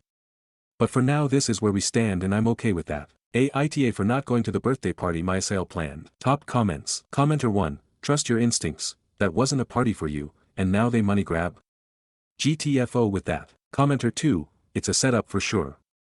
There is no way she would have planned a party for OP without telling her brother to make sure she would be there if she actually wanted her to be there. What an elaborate way to try to make someone look bad and turn others against them, and the funny part is that nobody looks bad except for Sael and Mil. They definitely don't like OP and are TAHs. Stories number 12. My neighbor keeps trying to break into my apartment. So here's a fun little mystery from my building. Every single day, morning and evening at 5 a.m. and again at 10 p.m., like clockwork. My neighbor tries to open my apartment door. With the handle. Like it's his. No key, just a firm jiggle of the handle before he realizes it's not opening and casually walks away. For context, I'm a 22-year-old woman living alone. He's probably in his 50s or 60s, not super chatty, talks to himself a lot though, like full conversations alone also, and I swear I'm not making this up, when he leaves his own apartment, he closes the door and then rings his own doorbell. Every time no one ever answers. I have so many questions. At first, I thought, honest mistake, but the thing is he's been living here longer than I have. So, he should know which door is his. Right? But we are now weeks into this daily routine. Sir, I promise you. This has never been your apartment. It wasn't yesterday. It won't be tomorrow. And yet, he persists, like maybe one day, the stars will align and suddenly the door will open and he'll walk into a parallel universe or something. I've decided to slip a polite little note into his mailbox, something friendly but clear, just to say, hey, please stop trying to open my door, thanks. Maybe that'll be the end of it. Or maybe he'll just start knocking for good measure. Who knows? I'm considering leaving a note on the door. A sign. Something like, still not your door, champ. Or just embrace the chaos and start waving through the peephole every time he tries. Has this happened to anyone else? Am I starring in someone's confused sitcom without knowing? Comments. Commenter 1, why are you leaving a note? Talk to the guy. Reply, maybe because I don't want to get assaulted in case he has bad intentions. I don't think that's the case, but you can never be 100% sure. So yeah, just protecting myself, I'd rather not end up murdered at 22 LMAO. Commenter 2, then take a friend. Leaving notes for people is often seen as passive-aggressive and pisses some people off no end. Hell, there are entire Reddit subs where people show the notes people leave on their door or cars and everyone laughs at them. Update. Well, folks, we've had progress. Maybe sort of. Here's what happened. After my last post, I left a little note in my neighbor's mailbox. Friendly tone but clear message. I then proceeded to live my little quiet life until the next day when, plot twist, he knocks on my door. At the exact moment I hear knocking, I know it's him. Call it female intuition or whatever, so I open my door. I smile, say hi like everything is alright. I'm a nice neighbor, you see. He asks me if I'm the one who put a note in his mailbox. And then proceeds to tell me, very insistently, that it's not him. Not once. Not twice. But multiple times. Like a gaslighting remix on loop. I tell him I hear his door open and then a few seconds later my handle wiggle. He smiles, shakes his head, and says nope, wasn't him. So I play it cool and drop a casual, it actually wakes up me and my boyfriend. Because hey, being a woman living alone next to a strange door enthusiast doesn't feel amazing, still he denies everything. So in the name of peace and survival, I smile, I'm the nice neighbor here, remember, say I must have made a mistake, hope he doesn't mind, really sorry for the trouble. And close the door. I then proceed to check my locks. Not once. Not twice. Honestly, I lost count. And just a quick note for those worried about my safety, I see you, protective internet strangers. I have 2 locks and a chain on the door, and I never forget to lock it. I even check it multiple times a day when I'm home. We're staying safe and paranoid, the ultimate combo. Now here's the fun part, this morning. For the first time in ages, no door handle rattle. Which strongly suggests, yeah. It was him. Surprise. I'm really not, a miracle. Or maybe he really walked into a parallel universe. But my bet is, he just realized I knew what he was doing. But, because there's always one, you know, around 4 a.m., I heard him open and close his door. Twice. Like, full door theatrics, open, close, lock, repeat. Not quietly. Not once. Twice. So while he's no longer touching my door, for now, let's make a bet, how long will it last? I'm taking guesses, he's still apparently living out some kind of nocturnal hallway ritual. Don't ask me why. The hallway spirits, maybe. Or OCD, as many of you suggested. So yeah, we're celebrating small wins. For now, my door gets to rest in peace. Let's hope it stays that way, and let's all repeat it together. Some doors just aren't yours, buddy. Comments. Commenter 1. Can you put a peephole camera on your door? Commenter 2. Or a doorbell with a camera in it? I have one in a little mount that attaches to the door so it's quick to install and rental friendly. Commenter 3. You have every right to feel safe, and I wouldn't be happy either. But I would guess it's an obsessive-compulsive situation. Shouldn't be your problem to deal with, but maybe less threatening than a man trying to enter your home. Can you get a Ring camera? Commenter 4. I have checking specific OCD, and not once have I ever had the compulsion to check that a neighbor's door is locked. Personally, I think the answer is far more likely that a man is being a creep. Commenter 5. We don't know if they maybe walk down the hall and twists all the knobs. I really have no idea. But the fact that he rings his own doorbell when he leaves, and was opening and closing his own door multiple times makes me think OCD. Commenter 6. It is also possible he has OCD, and is still being a creep.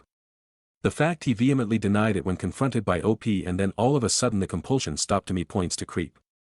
I've had plenty of people tell me to stop my compulsions or tell me they're stupid, and that's never stopped them. Stories number 13. Aita for planning to break up with my girlfriend while my kids are at their mom's because I just want peace in my own damn house. I, 33M, have 2 kids, 5 and 9, and have been in a relationship for about 3 years with a, 29F, who now lives with us. It started off fine. Fun, a little chaotic, but I've always had a soft spot for people who need fixing. Yes, that's on me, I know. Long story short, she moved in a year and a half ago. Since then, my home, the place I built as a safe, stable space for my kids, has become an emotional minefield.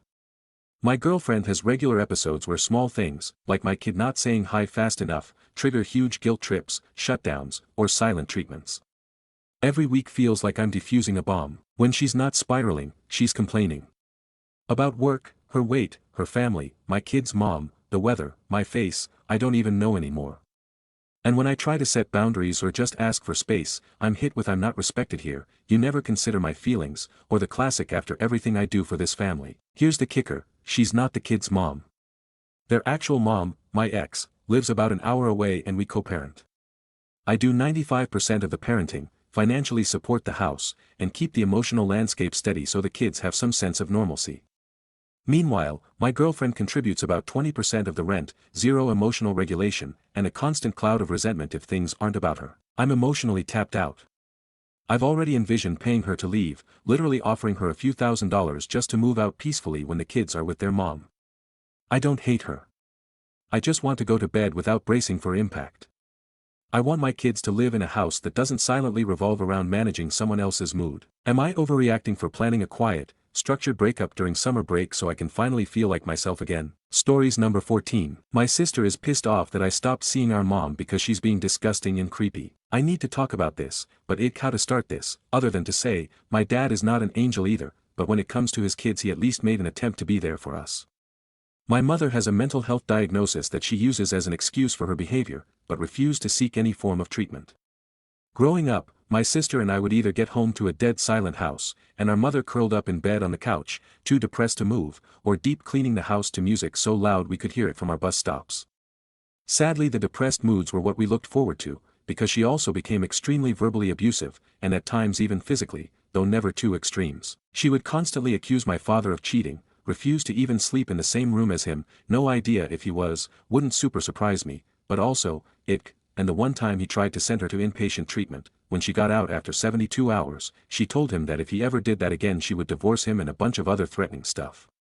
My father was too scared of the threats to try to force help again after, and she just got worse as time went on. Eventually, when I was 16, and my sister was 14, we heard her screaming on the phone that she was going to kill herself in front of us. I got us out of the house, and took her swimming at the creek near our house because at 16 I had no clue what else to do. That day when we finally got back, my dad sat us down and told us that he and our mother were going to get a divorce. He didn't expect for us to be relieved by the news until my sister broke down and told him that we had heard what she said on the phone. There was a lot of crying and a lot of court dates, protective orders and such, and a bunch of other stuff that ended up with us not having to see our mother unless we wanted to. I suppose when it sunk in that we didn't want to be around her when she was acting like a loon, she decided to take her mental health more seriously, but she never forgave my father for leaving her at her darkest moment. I can't really blame him, though, because that house was hell when she was in it. Anyway, I'm 22 now, and my dad has started dating again this year. The woman he's been seeing is lovely, age appropriate too, and they do cute old people shit together, even though they aren't that old, lol. Farmers markets, antique stores, and yard sales, every weekend, haha. My mother took it hard for some reason, even though she has been dating on and off since the divorce. She had been saying everything from how he left her for a cow to saying that she always knew he had been cheating on her, and this was the proof. It got to the point we had an argument that unfortunately got a little heated and ended with me saying something like, "You're divorced. Get over it. How are you not fucking embarrassed?" And something about lacking pride. All of which I ended up apologizing for, because even if I think I was right, it was a pretty cruel thing to say. Cut to less than a month after that argument and she starts showing off her new boyfriend, who happens to be closer to my sister's age than hers. I am well aware this relationship is meant to be a middle finger to my dad, but I can't help it. It's fucking gross. It's fucking gross, dude. This guy is younger than me, and is playing house with my mid-50s mother. It's weird, and predatory, and gross, but he is a legal adult, and there's really nothing I can do about it. Anything I could say to my mother would turn into a game of, "So it's okay for your dad to date but not me," as if dating is the thing that's fucking appalling about it. Part of me thinks he's only with her because she got the house in the divorce, and is doing fairly well for our area, financially speaking. The rest of me thinks she's groomed this dude. So I've pretty well just stopped communicating. I never give a real explanation for why I can't come over or talk on the phone, just that it's really busy at work. My sister came over Monday, and said that our mom really misses me, and that she hopes I can come around this weekend, because she's planning to make my old favorite for dinner on Saturday. I'm not sure what that means, unless she's talking about a cold slice of hot and ready that I had to sneak for my sister and I while she wasn't looking, but whatever. I tried to hedge around the issue, but my sister wouldn't drop it, and I ended up snapping that I didn't want to go watch a 50-something get handsy with a college freshman. My sister ended up looking absolutely shocked by this, and asking if I was serious. When I shrugged and nodded, she started cursing me 7 ways to Sunday and asking why I had such a problem with mom being happy, finally, and I said that I would just prefer if she was happy with someone actually old enough for her, and I wasn't going to pretend to be cool with it, so I figured she'd probably not want me around. My sister ended up hitting me, getting herself barred from my place in the process, and now my mother has been sending "woe is me" texts and voicemails of her crying and asking if I hate her, and all this other crap I just can't deal with. I don't want to tell my friends about it because they don't know how fucked up my family is, and have mostly interacted with my dad, or my sister, if any of my family at all. Sorry for the length, but I feel better already just getting it out. Thanks for reading, if you did. Relevant comments. Commenter 1, you sound exhausted. Can't you cut off contact for a while to give yourself a break? Reply, I don't think I could block her. I get really scared that she's going to hurt herself and not be able to reach me. I've had nightmares about it since I was a teen. I mostly just try to keep my contact to a minimum. I do love my mom, even with her mistakes and bad behavior. She is my mom, and I always hope that things will change. Had OOP's mother been in therapy before she got together with her boyfriend? Reply, she was in therapy and on medication for her bipolar disorder before they got together. When it comes to happiness, I know she was happy when I met him, but she had been happy with each of her other boyfriends, who weren't younger than her children, and it went away soon after. There's no telling what they're like behind closed doors. Maybe you're right and it's some beautiful romance I'm too squeamish to see, but I don't really care. It's still weird and upsetting for a person her age to cast her net for high school grads and college freshmen. God knows any chance she had at ever meeting my friends flew out the window over her head the minute I saw the dude. They wouldn't go for it, but God, at how embarrassing that would be. And I don't think it's fair to pit it as, but she needs to take advantage of this young person, for mental health purposes, and treat me like I'm a bad son for finding it gross. I would think it was gross if it was my dad with a 19 to 20-year-old too. That's fucking creepy, and weird. And again, nothing I can do about it. They're both free legal adults, but I'm not going to sit in her house and pretend not to be disgusted by her actions.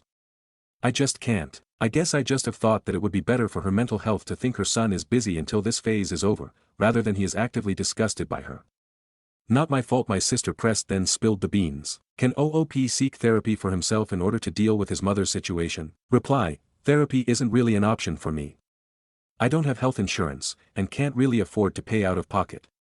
Also, the only mental health facility near me that I know of is the one my mother went to for inpatient, and goes to now regularly, but complains often, and if any one of the stories she told were true, I'd really rather not go near them. Was there favoritism in the family? Reply, my sister always wanted mom to like her.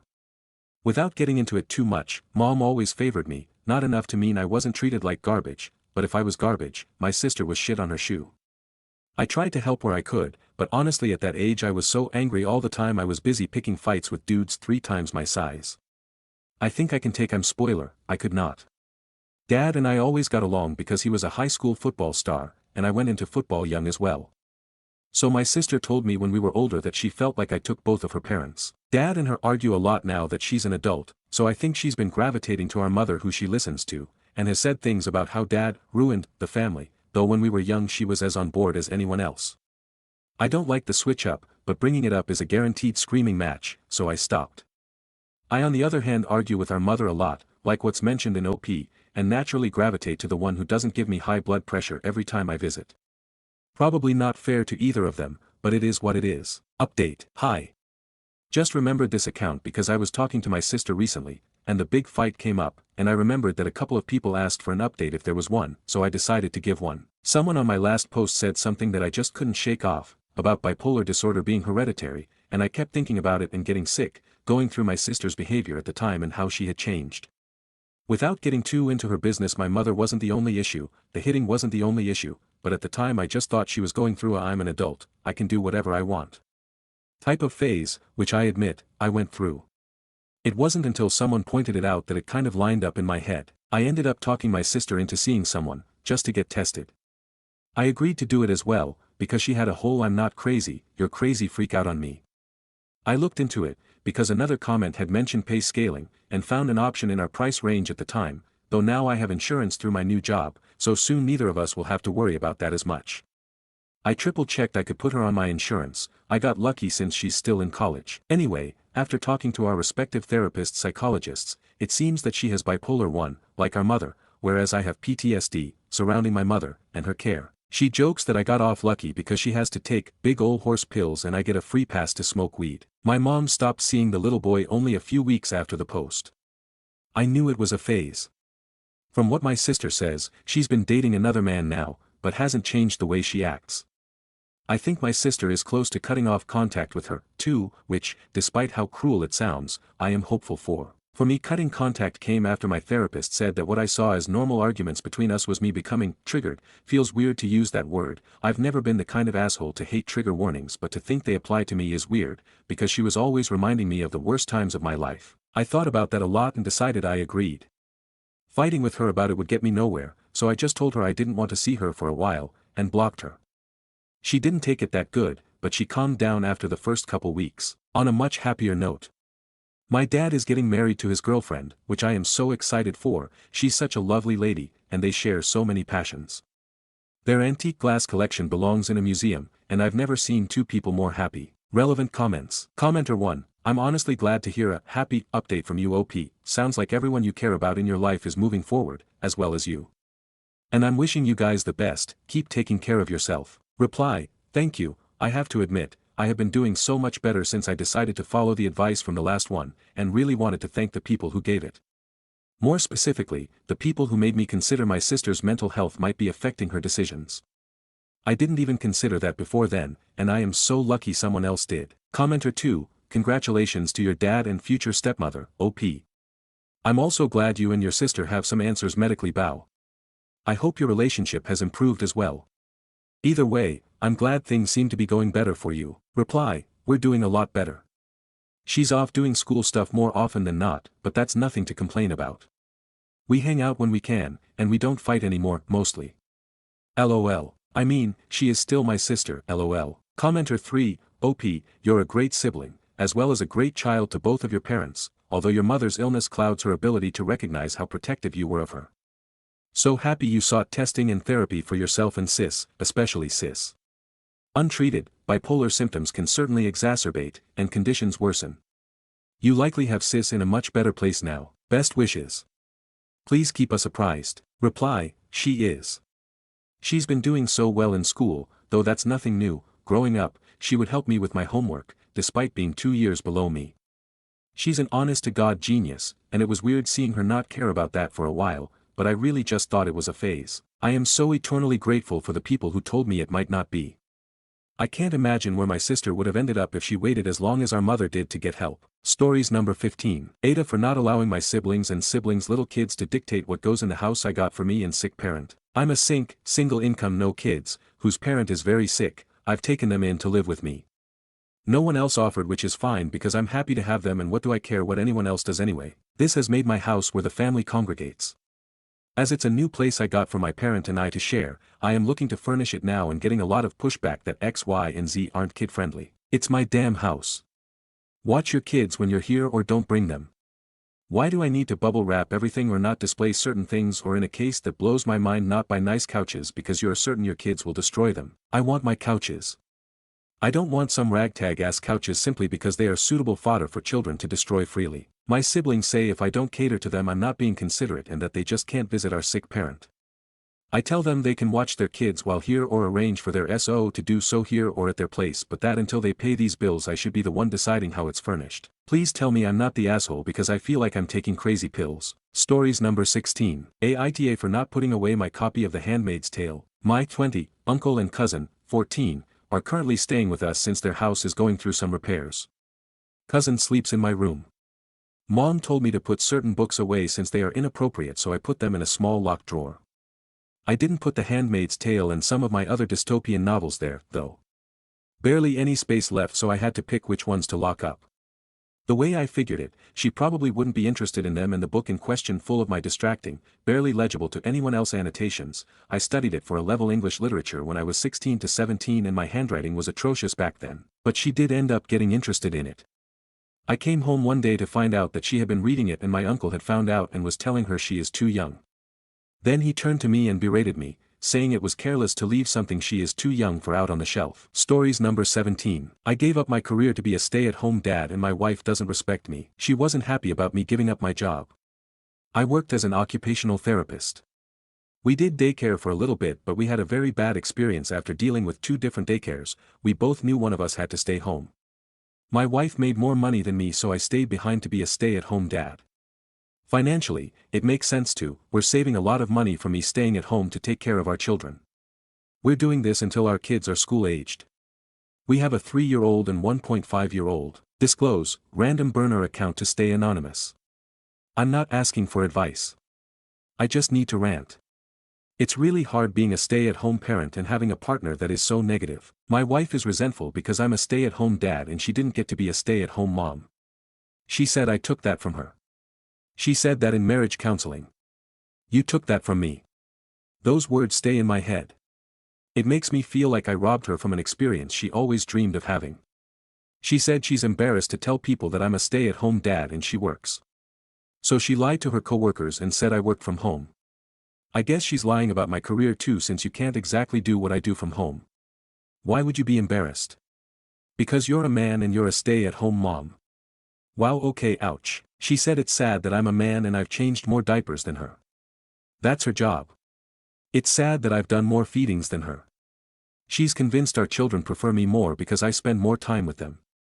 She's upset that I robbed her from breastfeeding, but it's all that stress that also affected her breastfeeding, so with both of our children we had to transition them to formula when they were feeding at the time, and she was so usury about that. I asked her what would make her happy. I do everything. I make sure everything in the house is taken care of. I take care of our children. She said she wishes I made more money so she can stay at home.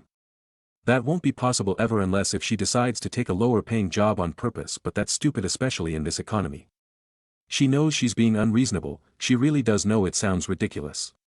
She just wishes in another life she got to be a stay-at-home mom. She thinks that's every woman's purpose and dream. She hates working. I understand her at the same time. I would trade places with her if I could, but this isn't ever a possibility unless if she changes career paths and purposely puts us in a financial pit, which is not an option. When our kids are school-aged, I will go back to my career as a OT. I'm not changing career paths. I hope my wife can just suck it up a while longer. That's my confession. Update: I gave up my career to be a stay-at-home dad and my wife doesn't respect me. Quick update. I had a sit down with my wife. She expressed to me there's no fixing our marriage unless if I make more. She said she thought she could do it but she's sick of wearing the pants every day. She's been speaking with an attorney behind my back. She gloating because she won't have to pay my broke-ass alimony because we weren't married that long and it's uncommon for a woman to have to pay alimony. She said the only thing that's going to suck is only seeing our kids 50% of the time, but she said she can't look at me anymore. She's not proud to be with me and she's embarrassed to be seen with a stay-at-home mom. She really resents me. She also let me know that she will eventually get remarried to a real man that knows how to support his family. She's made me very suicidal in such a short time, but I know I need to stay strong for my kids, they are so small. They don't deserve any of this. Adding an edit, so many people on my first post and this post keep asking me if this arrangement was ever discussed. First and foremost, not everything is planned to the book. It feels silly that I even have to explain this, but obviously things happen and plans change. You can't plan your entire life in a book. On my first post I already explained daycare was the original plan and it didn't work out with that daycare, and then we tried a different one and we had very bad experiences with the daycare system. Becoming a SAHD was a logical decision we both know we had to do because we need my wife's income. We can't survive on my income alone with 4 people in a household. Stories number 18. Aita for calling out someone who overstepped during my wedding. I, 27F, just got married last week in a small beach ceremony. It was beautiful and I was so happy to have my family there. I don't have sisters, just 2 brothers, so for some of the more personal moments during the wedding, I asked my cousin Lily, 19F, to help me. She's super sweet but really shy, and I knew she'd never ask to be involved, even though she'd love it. Enter my cousin's fiancée, Tessa, 29F. She's loud, confident, and always wants to be in the spotlight. She had a few things to help with during the ceremony, which we had already assigned, but she tends to overstep. For one moment during the wedding, I wanted Lily to sit beside me and help fix my veil and hair, just a small, special moment I thought she'd appreciate. But when the time came, I looked over and saw Tessa sitting there instead. I was confused, but with everything going on, I didn't make a scene. Later, I found Lily and asked what happened. She told me that Tessa told her she was too young and didn't know what she was doing, and basically pushed her out of the role. Lily's mom, my aunt and one of my favorite people, was really upset too but didn't want to stir things up. I was furious. After the ceremony, I pulled Tessa aside and calmly told her what she did was wrong and hurtful, and that it wasn't her place to take over. She didn't take it well and ended up skipping the rest of the wedding events. Now my cousin, her fiancé, and some of his family are angry with me, saying I embarrassed her and made things worse. So now I'm wondering, Aita for standing up for Lily and saying something. Stories number 20. My best friend is gonna be a dad in the same time than me and I hate it. I feel like a terrible person for feeling that way. I hate everything about and it makes me a very bad friend. Here is some context. My friend and I always had the same interests in many things. He also always had a financial situation better than mine, and loves to have nice things. This creates situations where whenever I have something, he has the better one. Like, for example, I just bought a good computer, a couple months later he shows up with a better one. A nice great camera with a nice lens. He'll get the newer more advanced one. Anything I'll have he'll have it too but just better. I don't want to believe he does it on purpose, we just have the same interests and he has more money so it does just make sense. Anyway, this became a running joke between my wife and I for a long time. I was having a successful relationship with her, and he was struggling to keep a girlfriend. So when he finally found the one, 10 months ago, we joked about it because she was a single mom with had a 5-year-old daughter. So we joked that okay, he had to one-up you on this as well, you're married to me, so he had to find someone that would push him to the next step immediately. And so that was the joke for everything, and it was just a joke.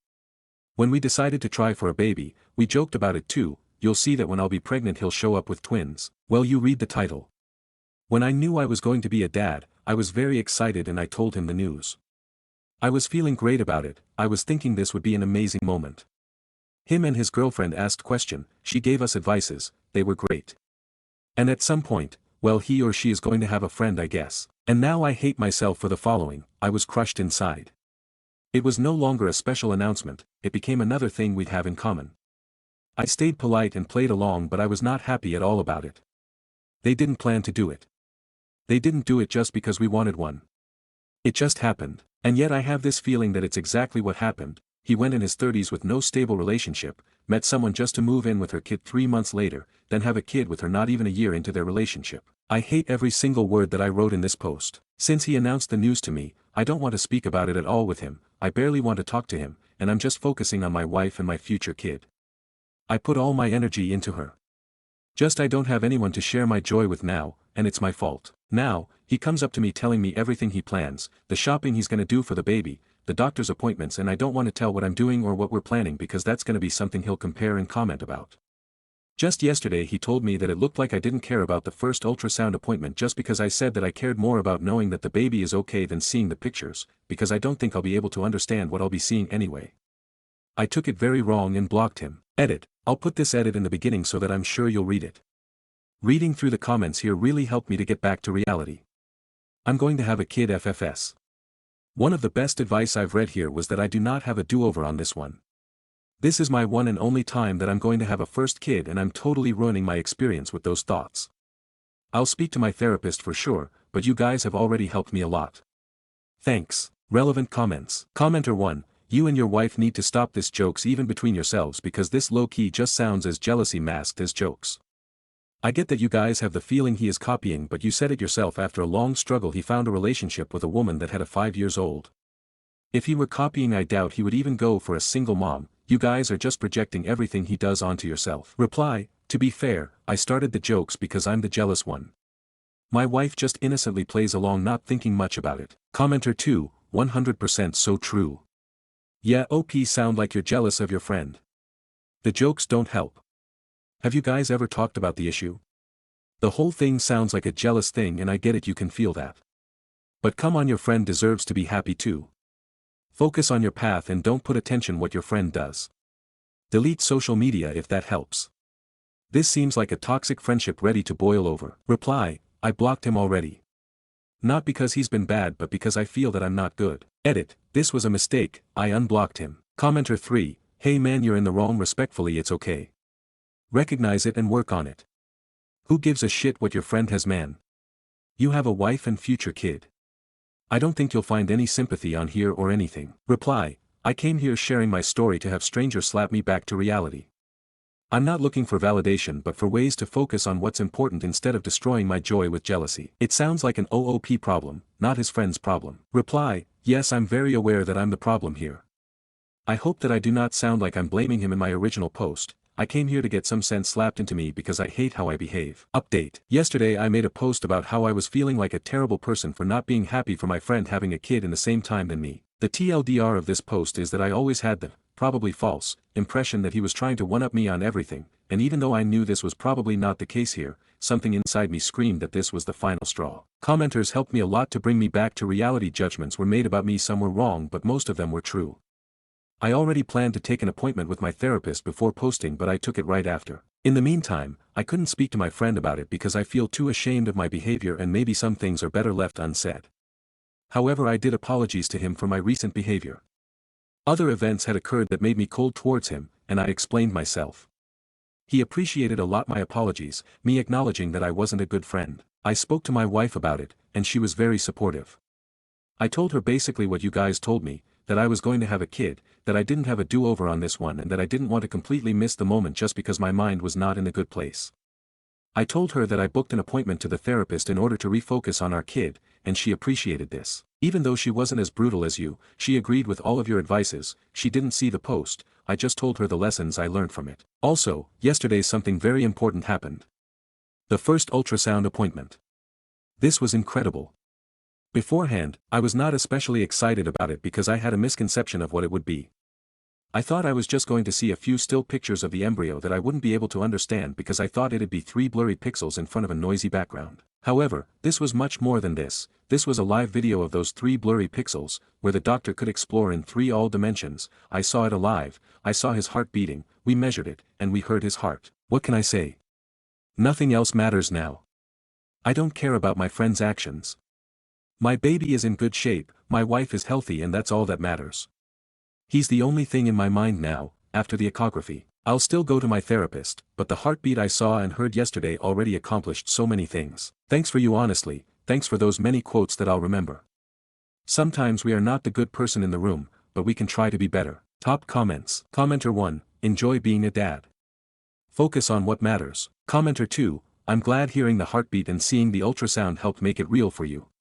Your friend going through the same thing doesn't make it less special. Believe it or not, having kids at the same time usually strengthens a friendship, because you can do kid stuff together. Commenter 3, that's the important part. Life is going to throw you a lot of curveballs. Through it all you're going to get to model handling things well even when times are rough to that kid. And sometimes we try to have kids at the same time as our friends or family. My buddy has a 2-year-old and a 3-month-old. I have a 8-month-old. My sister has a 5-month-old. Technically those are all coincidental. But it's wonderful too. Those kids will get to grow up together, knowing they always have friends right around their age. Stories number 20. Aita for telling my ex's mom that I would never marry into their Orthodox family and making her cry. I am still reeling from this myself. We are Indians and respecting our elders is drilled to us firsthand, but this feels crazy to me. X, 24M, and I, 23F, dated for a year in high school. A year. And I got good grades in entrance tests, left for a good university, moved for higher studies abroad, and I swear, I haven't seen or heard from this guy after leaving high school. Last I heard from old school friends was that he was doing a very good job in his career. I haven't been home in 2 years, so I came back to see my parents, and because of some issues I am stuck here for an extra month. Again, we grew up in different circles. My parents were never friends with my ex's mom, who since we were in middle school would hound my mother in parents-teacher conferences on how nice it must be to come to your daughter's school in AC cars and how my ex's family could never do that because they are humble people. My dad takes nobody's barbs, and after that he would loudly ask my ex's parents every time he saw if they needed to be dropped off somewhere. And I found out later that his mom used to tell my friends, if I was not there, that my parents were show-offs. Still, she was nice to me. My entire school life, both my ex and I competed to be the highest in class. We came from a pretty large town, but went to the same school for years, and I was one of his closest friends. I also happen to be the eldest daughter of a brown household with a mother who has been sick for years, and I have been picking up slack since I was 11. When I lived at home I used to handle the majority of chores, took care of my younger sister, and managed my studies. I didn't do it to get recognition, and my parents never told me to do all these. They were just constantly in and out of hospitals, but my ex's mom got it to her head that I would be the perfect daughter-in-law. Mind you, I was a kid. Her son was a kid. We were in high school. And even though we are a fairly progressive community, Bengalis, he came from a severely conservative family, where women never worked, house help was not allowed, and you can't wear anything except traditional wear. I would literally rather stab myself in the eye than have married him. And telling my ex this is what led to our breakup. Ex's mom saw me after a long time, when I was out with my mom and sister at a function. Immediately hugging me, telling me how pretty I've become, etc. I was very respectful, and made small talk, then went away. Except the next day, she calls my dad up, and sends her son's match to me. She told my dad I'm not getting any younger, her son is doing very good, and she has known for years how responsible and talented I am at household work. How this was the best opportunity for X and me. My dad passed the phone to me and told me to handle this myself. At first, I was very polite and told her I didn't see her son that way and that I lived abroad and was not going to marry for at least 5 years. She got mad at that, and told me her son liked me a lot, and I should be respectful of my elders, and that she was praising me, so I should be considerate of her proposal. I was just done, and I told her our family would not accept her son, and there was no way I was going to marry into her ultra-conservative family. I told her not to bring this up ever again and hung up. My ex calls me after years. We hadn't blocked each other because the breakup wasn't that bad. But he was so mad that apparently I made his mom cry, and how I am so high up on my own horse that I am looking down on him. I told him his mom was ridiculous, and why on earth would she ever think I'd sacrifice my happiness to be slave to his family. We got into a pretty nasty fight, and I ended up telling him to go cry on his mother's lap. I think there will be more drama after, because I know he and his mom are people who go around spreading misinformation. But my own mom thinks I was too rude. She says I could have handled it more respectfully, or made up a lie. My mom is a very soft-hearted person, and she feels I have made my ex's mom feel lesser than us. 2 of my old school friends, I don't talk to them, send me texts on how they expected better of me, and this is why they don't like me. I don't care. But the fact that my mom thinks that I was wrong is making me feel really bad. Update, Aita for telling my ex's mom that I would never marry into their Orthodox family and making her cry. I booked a ticket, and I am going back home to my city in 2 weeks. I would have stayed longer, but there are too many cultural programs around this time of the year, and well, as much as I love my parents, I love my late-night walks with my friends and waking and eating whatever, which, living under your parents' roof, is not possible. Ex's mom called my mom after getting her number, from the old parents' WhatsApp group of my high school. This woman is crazy. My mom is scared she may be one of those psychotic ones. She called my mom and told her they got off on the wrong foot, and she got too excited at the prospect of me being in the family, but her son said he wouldn't marry anyone else, so please consider. My mother told her she would never ask me to marry a man who did not have the guts to talk to me myself and got his mother to do his work for him. Yay, Mom. My mom had a very stern tone towards her then. She told both my ex and his mom that since we are snobs, then these snobs are not ruining their daughter's life by forcing her to marry into such a conservative, problematic household. And yes, since they think we think of them as lower than us, they are lower than us. So they should stop bothering us because we are such awful people and they are so humble.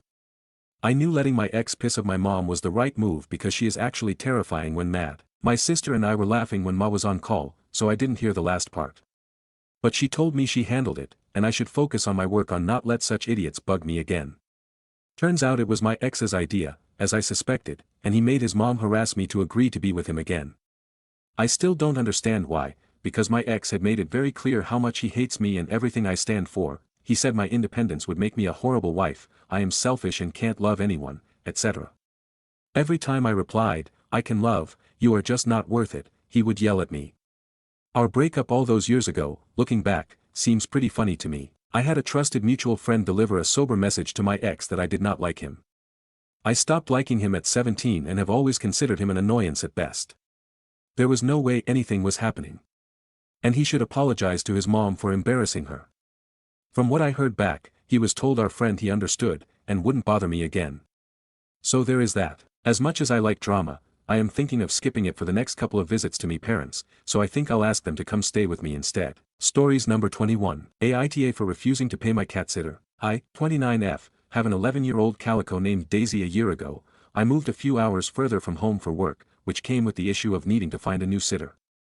My fiancée, 34M, and I were lucky to find somebody pretty quickly through a pet sitting app, but she ended up being unavailable during the week of our trip.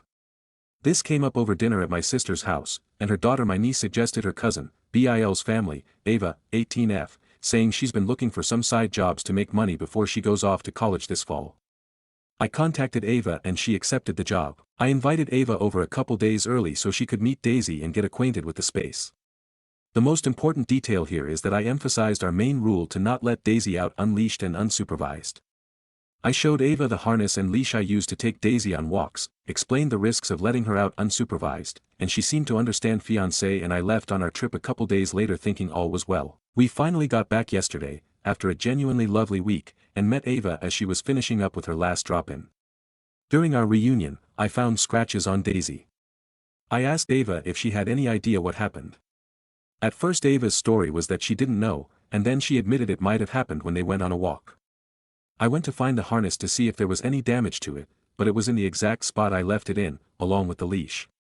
I asked Ava point blank if she let Daisy out by herself and she finally admitted yes, that Daisy wouldn't stop hounding her for food and treats and that she was yowling so much during a drop-in when she was having a headache that she put her out for a little while she set up the food and cleaned the litter. She then forgot Daisy outside all night. She said she realized when she dropped back in the next morning for a feeding and a walk and Daisy wasn't waiting just inside the door that she remembered she'd put her out, so she tried shaking a bag of Daisy's favorite cat treats, which worked. She's a greedy little cat. I was furious at the point and asked Ava to leave. She asked what about the money, and I told her she wouldn't be getting paid. She got upset and said it wasn't fair to not pay her for an entire week over one mistake, but eventually left. She has texted me an apology since, but I've also received some texts from my BIL, who is mostly taking her side in the issue and saying I should absolutely pay her, but that he would understand if I docked a day off. I told him I'll be putting my money towards a vet visit, which I have an appointment for tomorrow. AIT if I stand my ground here. Edit. Ava is not a family member of mine. She is my BL's niece, technically step-niece, as his sister is Ava's stepmother. I do not consider her a niece or cousin of mine. Family is not a factor here for me. I didn't know her at all and admit I should have been more cautious about hiring her. BL said she was a very good responsible kid, and she had done some pet sitting jobs before, so I thought everything would be fine. Won't be making that mistake again. To those suggesting I still pay Ava, but dock the vet bills from her pay, if I do that it will result in her owing me. I do not want to pursue legal action or try to get any money out of Ava. I have told her and BIL this and expressed more than once that the best I will do is compromise and consider us square. I don't pay her, she doesn't pay any of Daisy's vet bills. I know results for certain things won't be reliable so soon. I will be doing follow-up appointments for further testing and assessments. Sum of comments. Commenter, info, is the vet visit due to harm incurred from the unleashed walk? If so, then NTA for not paying. Reply, the vet visit is for the scratches I found on her, yes. I want to make sure they aren't infected and that she didn't contract anything. I'm honestly not sure how Ava didn't notice them, or if she just thought she could get away with it. They had dried blood stuck to them and they were 2 to 3 inches in length. I've since cleaned the wound a bit with some water and a towel and I gave her a Chura tube. I wanted to take her to the vet immediately, but we got home quite late, so it had already closed, and when I called first thing this morning to ask about coming in they said they had several appointments and that somebody had called out sick, but they would squeeze me in tomorrow. Commenter, NTA at all, she's lucky your cat didn't get lost or worse. I'm currently dog sitting to help my friend out. As I'm not usually around dogs, he's given me a comprehensive list of do's and don'ts. You bet I'm following that list to the letter because he knows his dog better than I do. Although we're getting on quite well. She even took me for a walk earlier. Reply, I'm honestly so glad nothing worse happened. We live close to a busy road and I've seen other strays in the area. I'm a little worried if she was attacked by a stray cat, which is what it looks like, that she could have contracted something. Top comment. Commenter 1, NTA tell her you'll pay her whatever is left of her fee after the vet visit, provided your cat doesn't need anything due to her injuries. Daisy very easily could have been infected by FIV from a feral cat. That's the part that would terrify me. Quite frankly, she'd be lucky if you didn't sue her for the vet care if Daisy did contract a disease. Reply, FIV is one of the big concerns right now. I've seen strays in the area here. Update post. I have been incredibly busy with handling my job, apparently 3 people were fired in my absence, and caring for Daisy since making my original post, but I've read many of the comments and understand that many people have questions and want an update, so I'm taking my first real free moment since coming back from my vacation to fill you all in on what's been happening. I took Daisy to the vet the day after making my original post due to the scratches I found on her. Like I mentioned in comments, they were 2 to 3 inches in length and had dried blood on them.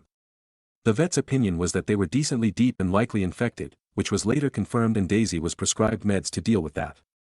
She's much better now and seems to be back to near perfect health, but there will be subsequent visits to determine if she has any other issues, such as FIV, which can't be accurately tested for so soon. My vet was kind enough to give me quote for the future visits I have scheduled, which I presented along with the bill from this visit to Ava and her parents, who ended up getting involved as well, but were much less aggressive than Ava or BIL. The current bill by itself exceeds what we had agreed to pay Ava. Ava tried to push back more, which I ignored, and then her parents reached out to me.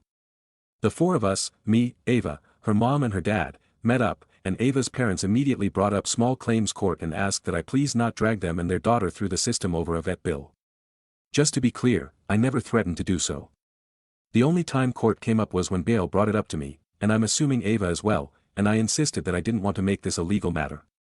I told Ava's parents the same, that I was not seeking legal action, and was happy to consider us square. The only other thing I wanted was for Ava to apologize for endangering Daisy. She didn't seem happy, but she said sorry, and that was that. I'm glad my cat is safe and healthy and I'm glad the drama is over. Safe to say I won't be planning any more trips away until my regular sitter is available again. There are a few other questions I noticed in the comments that I'd like to answer, they will be in a comment I post below. Thank you to everyone for your feedback and your support. OOP continues in a comment. Got busy with dinner, but here are those questions and answers I mentioned. Thank you all again. Why wasn't your usual cat sitter available? Did she not like Daisy? Did she cancel? Lana, our usual sitter, is currently dealing with a personal loss.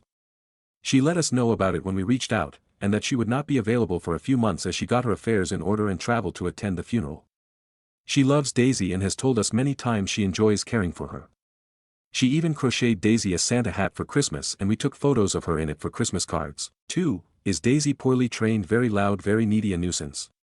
Does she wait by the door or try to run outside? No, on occasion, if she isn't preoccupied, she may follow me to the door to say goodbye, or if she's expecting a walk, we go out during a specific time of day, but she doesn't wait by the door when we're going in or out trying to run for it, and we've never had issue with her trying to slip out. She knows she's an indoor kitty. I have also never had a sitter tell me they've had an issue with Daisy around feeding times. Sometimes she will meow quietly as I'm preparing her bowl or getting treats, but she is not loud and obnoxious. 3. Why don't you want Daisy going outside? I do want her to go outside, but only when leashed and supervised, for the safety of her and the environment around us. Outdoor cats are more likely to be killed by predators, harmed infected by other animals, or hit by cars. They pose a major threat to local bird populations. They could wander into a neighbor's yard and eat toxic plants. The list goes on. I love Daisy very much, I care about her health and safety, so she is an indoor cat, but I also want her to be able to safely experience the outdoors. Leashed walks are the only solution at the moment until fiancé and I can get a catio built. 4. Is Daisy spayed? Are her shots up to date? Yes and yes, but even with up-to-date shots she can still potentially contract something. Editor's note, marked as concluded because we know what happened with the cat sitter and what will be done moving forward. Stories number 22. Dad is 95 years old, mom just had brain surgery so she can't take care of him, I'm 20 in college, 68-year-old brother won't take care of him. Location, Georgia. My mom just had brain surgery and cannot take care of my dad, 95 years old. He has Parkinson's and dementia, needs medication 3 times a day. I'm 20 years old, go to college, have full-time job, have to pay for my own bills, apartment, car insurance, health insurance, etc. I don't have the time to take care of him. I have 2 other siblings that are in their 60s, from a different mother, so half siblings, that have always refused to help. They say that since my mom is married to him she is solely responsible for him no matter what. Also my dad has 0 money, my mom has been the one that has provided for me and my dad. I've been helping my mom take care of my dad, but this time her recovery is the minimum of a month. She is staying with a family friend that is taking care of her. My half-brother finally agreed to let my dad stay with him while my mom had the surgery, she even paid him. It's only been 2 days since the surgery and he no longer wants to take care of him. He called me saying that if I don't pick our dad he is going to call the police. He called the police. Also it's not like my brother isn't well off, he has a house, paid off cars, has time to go out with friends and drink, goes to the gym, etc. Also my second sibling, sister, won't even talk to me and my mom. Stories number 23. You want me to stop logging bugs? Okay, but don't say I didn't warn you. Hi, long-time lurker, first-time poster. This happened a couple of years ago when I was working as a QA analyst for a mid-sized software development company. Thought some of you might enjoy it. I was part of a Scrum team working on a new feature for a large enterprise client. Our team was made up of the usual suspects, devs, a Scrum master, a product owner, PO, and myself as the sole QA.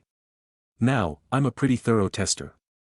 I take pride in not just finding bugs, but documenting them clearly with steps to reproduce, screenshots, logs, you name it. Some devs loved me for it, others, not so much. One dev in particular, we'll call him Mike, really hated having bugs logged against his code. He had this passive-aggressive attitude where any issue I found was user error or not a bug.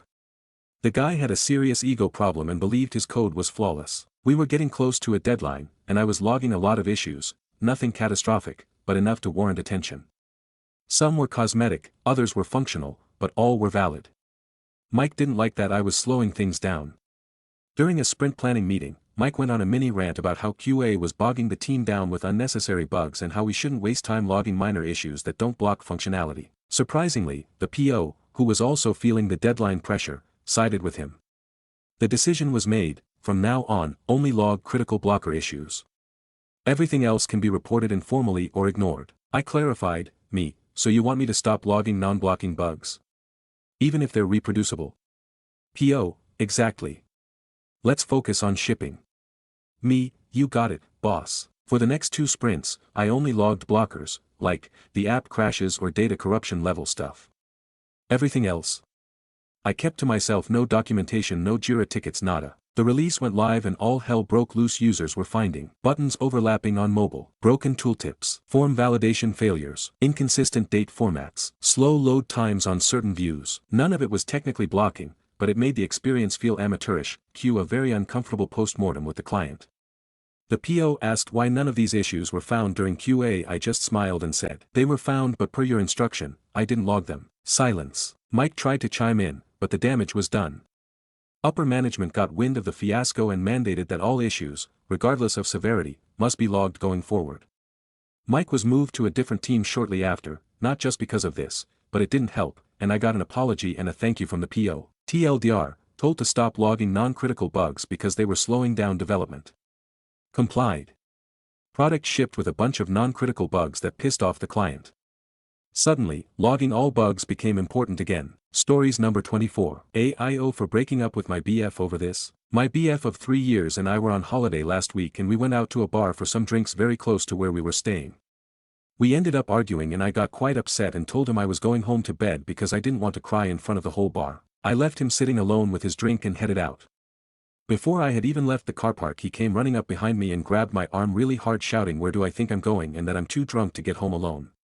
Mind you, I was definitely not too drunk and the apartment was only a 5-minute walk. I try to pull away from him telling him he's hurting me and I'm fully crying now.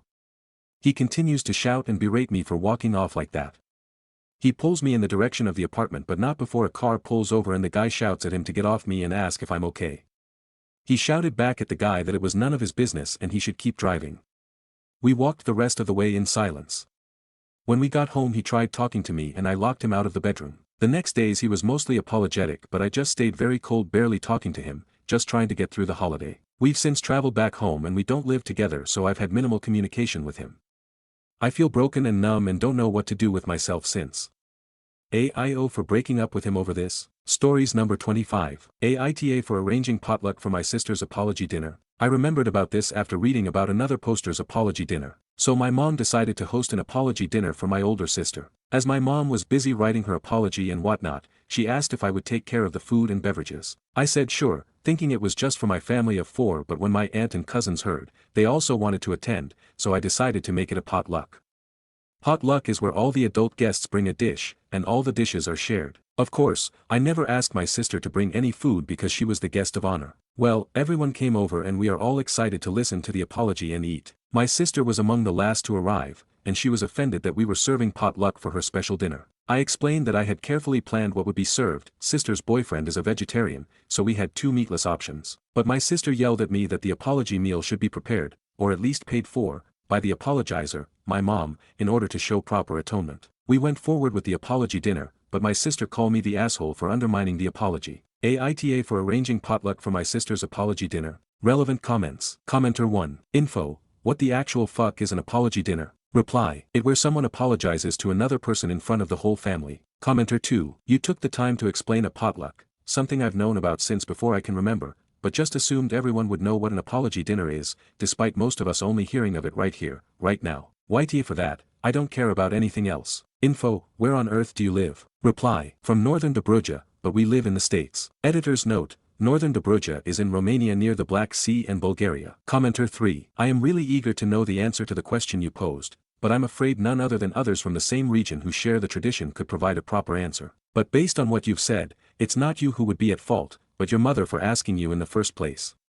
She might be upset that you went along with your mother's request, but that you made it a potluck seems irrelevant except perhaps that you involved other people in helping your mother avoid a responsibility. I am curious as to whether you are familiar with this tradition being practiced outside of Northern Dobruja. This has gained a lot of internet awareness, and knowing could be helpful for intercultural communication. Reply. I think it would be practiced, but not so formally. Like if you had 2 good friends who were in an argument. One of them might invite the other one to coffee to apologize, or hash things out.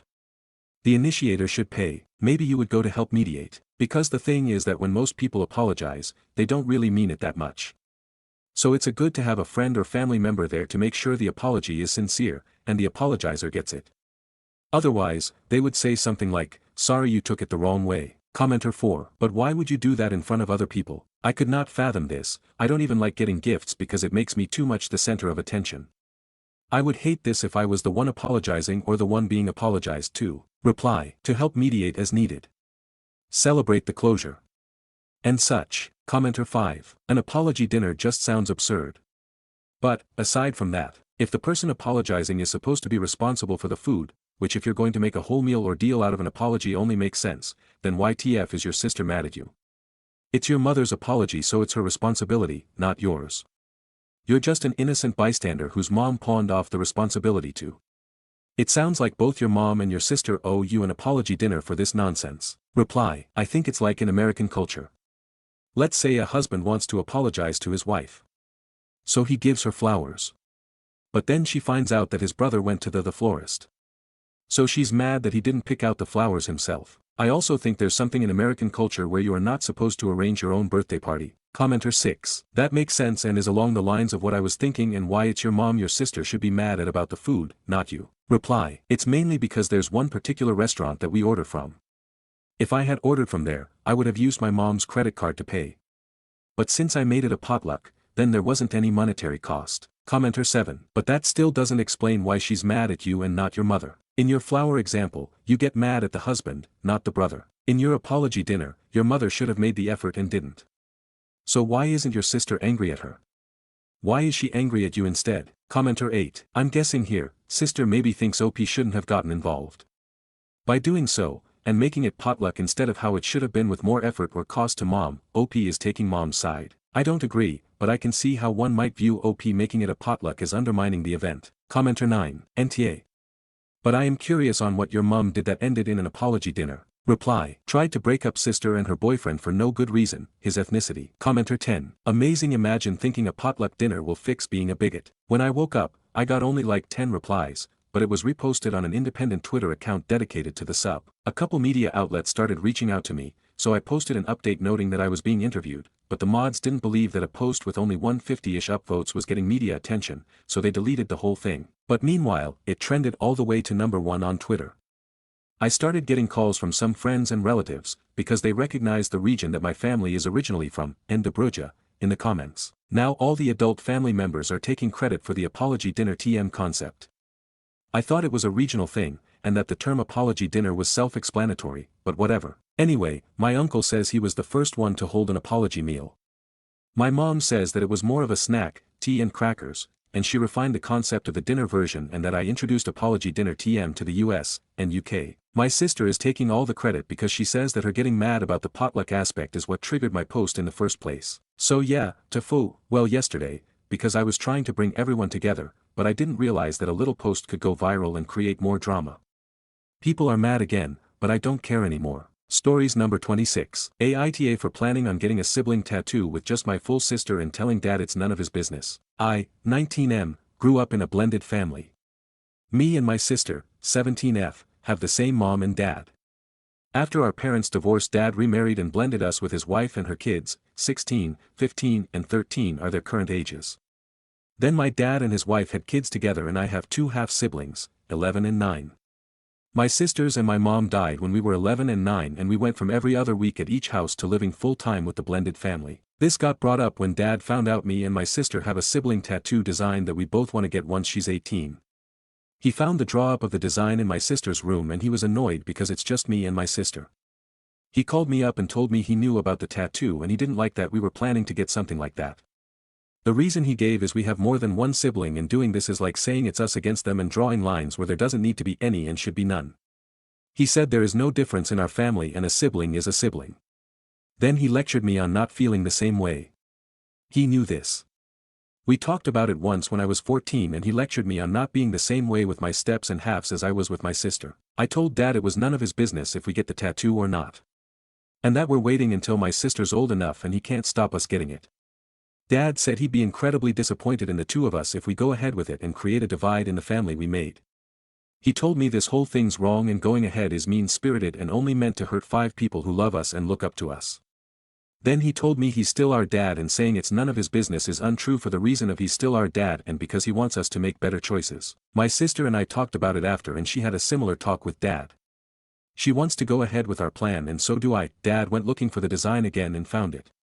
He texted me last night saying he was so disappointed and I should reflect on what I'm doing because it makes me an ass to the steps and halves. Stories number 27. My boss told a client I was just hormonal after I set a boundary. I, 28F, work in PR and I'm currently 20 weeks pregnant. At a client dinner, one of our longtime clients made a joke about my baby weight coming in early. I looked him dead in the eye and said, "That's not appropriate." It got a little awkward, but we moved on. Later, I found out my boss, 44M, had pulled the client aside and said, "Don't worry, she's just hormonal. She'll forget all about it." I confronted him. He said, "I was trying to smooth things over. You don't want to lose the account over a mood swing." A mood swing? I've worked here for 6 years. I've managed crises, secured 6-figure deals, and trained half the team.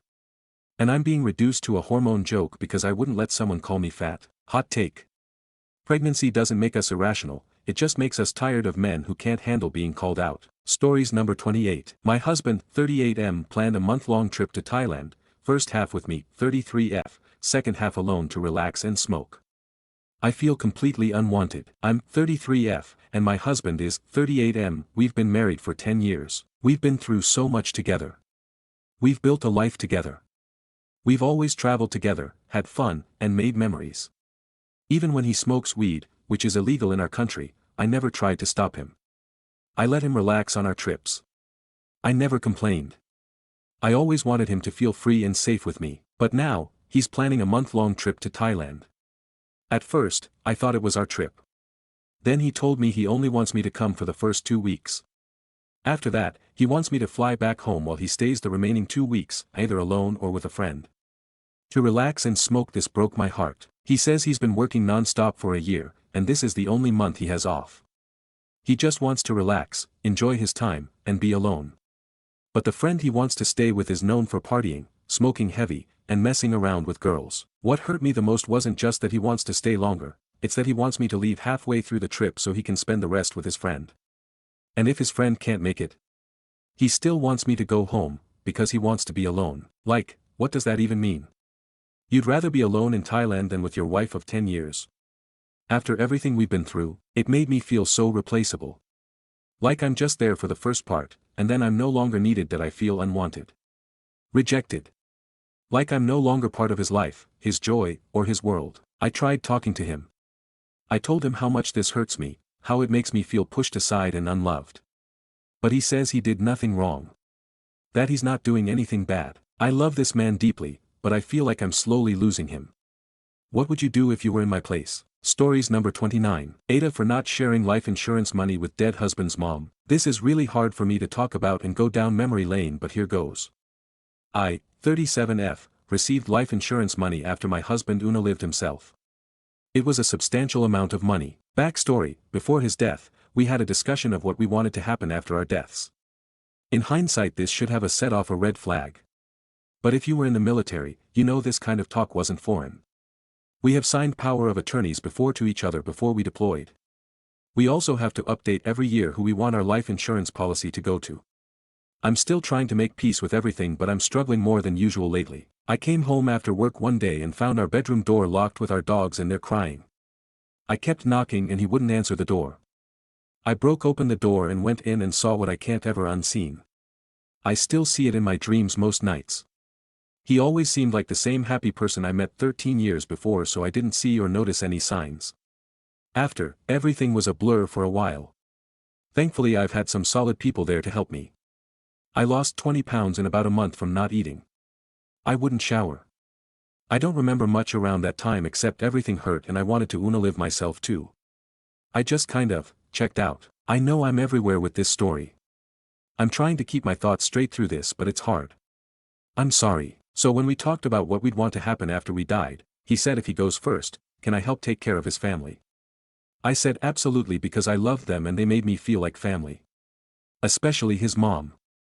She was like the mom I've never had. So you could imagine the amount of pain she added onto me when she went around and told everyone I unlived him. I was getting harassed by his family of what happened. I finally snapped a later and yelled, "Do you want to know what happened that day?" Well, so do I. But all I was met with was, insert scene here. I know I shouldn't have, but I went into graphic detail to shut them up. I never got any answers myself and they were making it worse, especially my MIL. Law enforcement didn't make it easy either.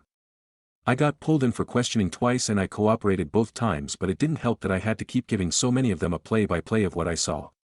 I know they were doing their job though. So, after my MIL ran a smear campaign on me, she asked if I got any life insurance money. I didn't even answer her. All she did was use my husband as an ATM when he was alive, and I started to notice probably about a month before he passed. My husband hid from me that he was giving her money all the time. We had a joint account we put money for all our bills and household expenses in, but whatever was left over of his and my paycheck, we did whatever we wanted with it. My FIL and MIL are divorced. She cheated on him and got remarried 2 months after their divorce was final. I did give my FIL money because he was the only one that still stood by my side and tried to help protect me as much as he could from her and her side of the family. He wasn't even aware that I got any money until after I gave him a substantial amount. He tried giving it back, but I refused. I get it, she's a grieving mother trying to find answers and needs to blame someone, but she caused me so much pain that I don't want to help her at all. Honestly, I don't know how I'd react if I were in her shoes, but I'd like to think I would act like she did. She was also not the one in my shoes that has to push through and set up the funeral arrangements, pay off his debt, and live in the same house with all those memories and surrounded by all his things. I didn't throw away his toothbrush or sleep in our bedroom for almost a year. I blocked her a long time ago. But should I reach out to her to give her a cut of the money and then cut all ties again, or should I just keep her blocked?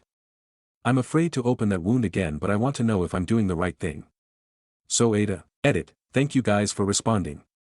It definitely helped me. I'm in tears. I didn't know so many people I have never met could care. I was starting to think I was being selfish. I did pay off the house and our vehicles. I gave some money to his dad, and what's left has been sitting in my bank account that I haven't touched. Some of you said that I could possibly donate, and I think that's a great idea. I also still talk to my FIL. He still has not asked for anything else. Just for me to visit every once in a while. Also, for those who think it's fake. The SGLI insurance military member does in fact pay for this type of death. A quick Google search can prove that.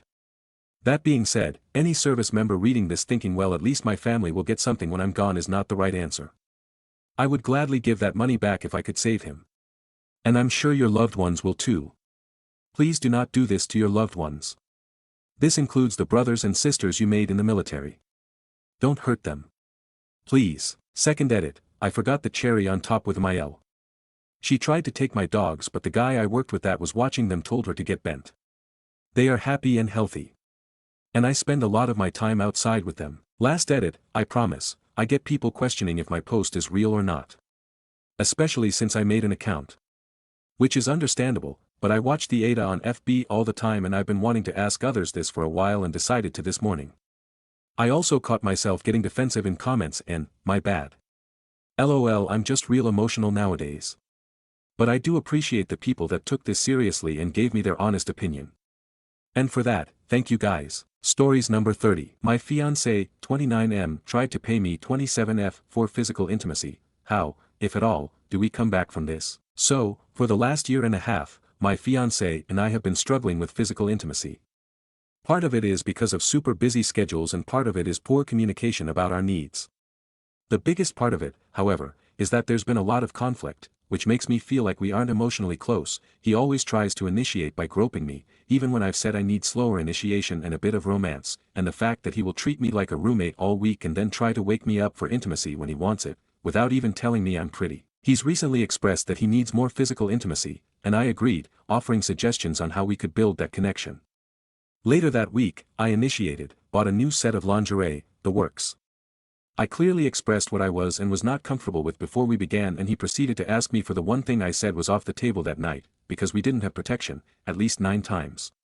Afterwards, I told him how coercive and pressuring that felt, especially considering my history with trauma in that department, and he basically told me that he didn't do anything wrong by expressing his desire, and he didn't know how we could have an intimate life if I was just going to be triggered every time. Mind you, I've only had 2 panic attacks about things like that in our 3.5-year relationship. I told him we needed to work on trust and communication before I'd feel comfortable to regularly incorporate physical intimacy into our relationship again. A week later, he tells me that he thinks I've become a financial burden and he resents me for it.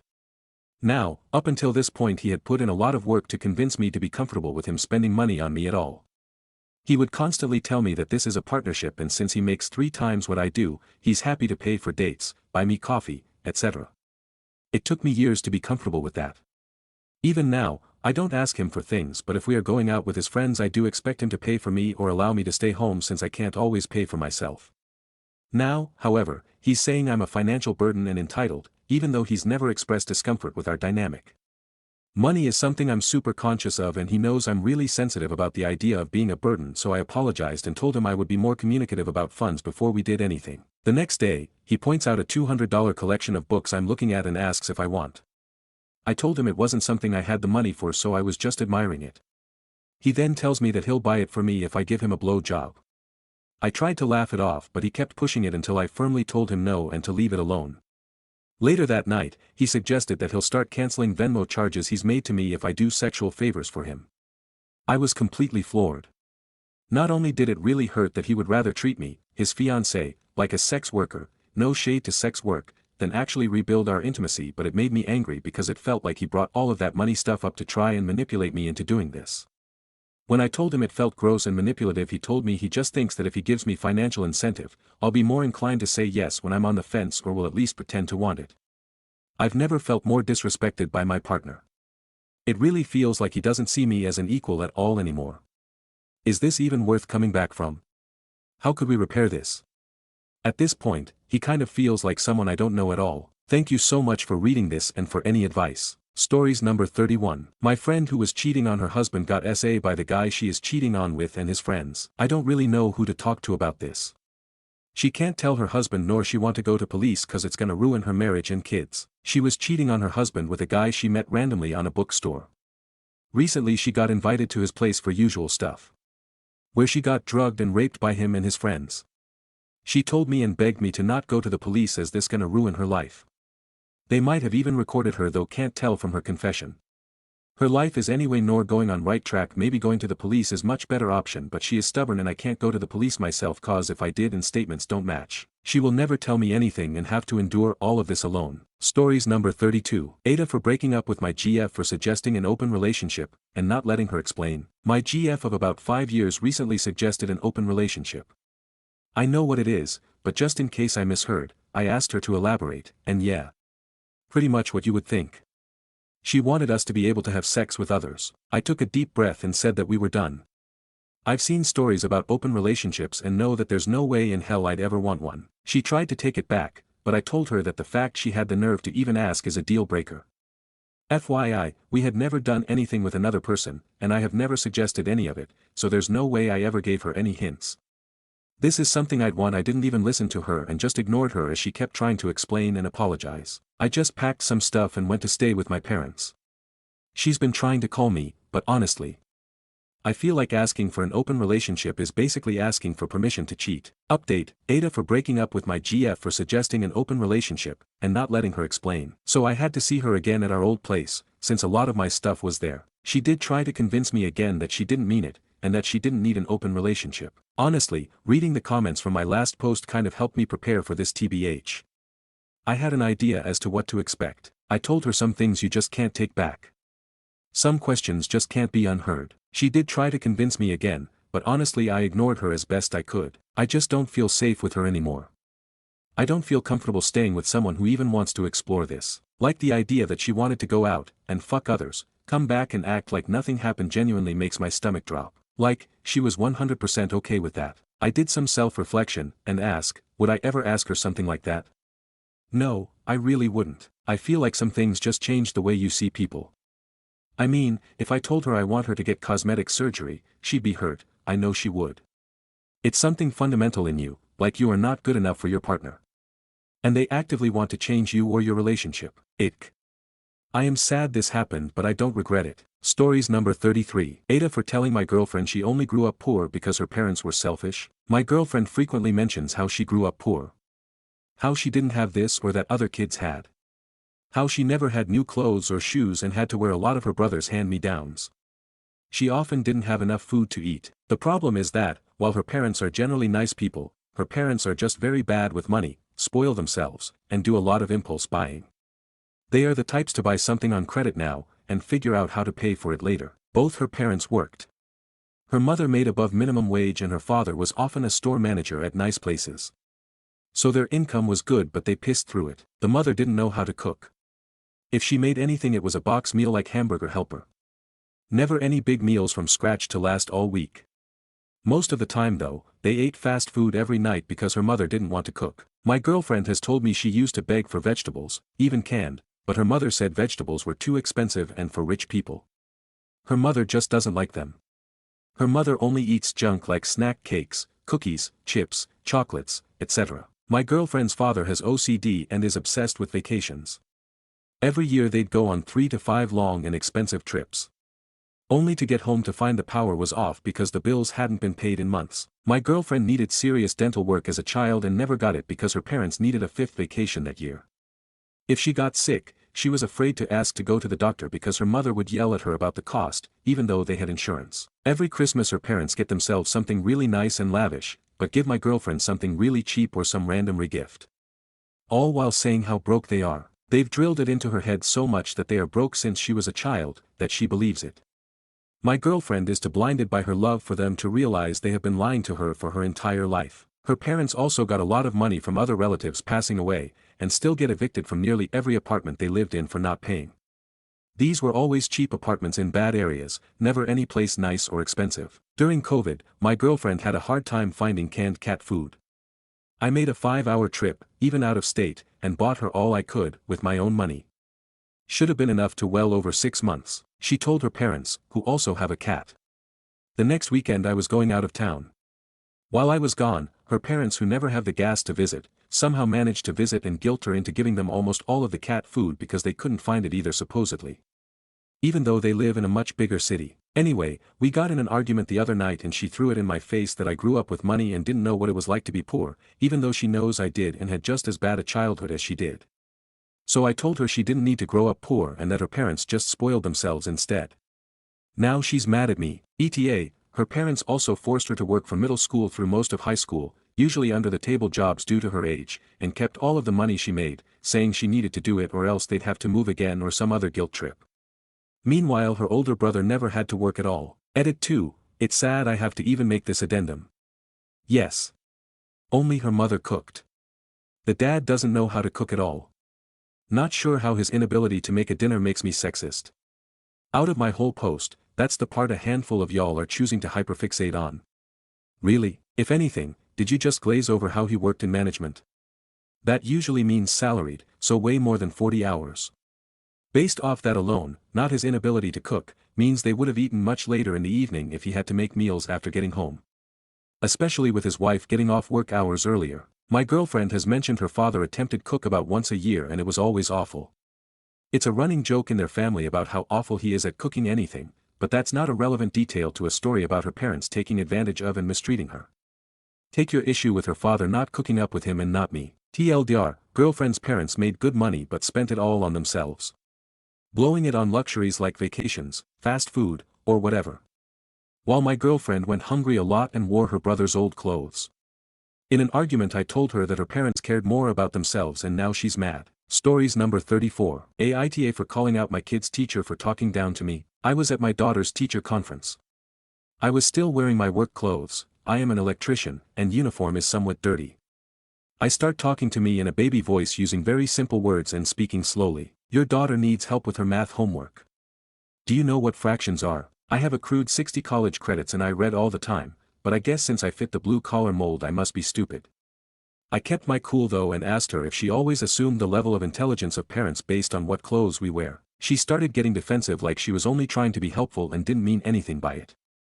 I told her that in the future I would rather she talk to me like a normal person. Now my wife thinks I made the teacher look bad for no reason, and I should have let it go because she meant well. I feel like that was pretty disrespectful though. Am I the asshole? Stories number 35. She always called me just the boyfriend, so I helped her move, quietly. My girlfriend's sister never liked me.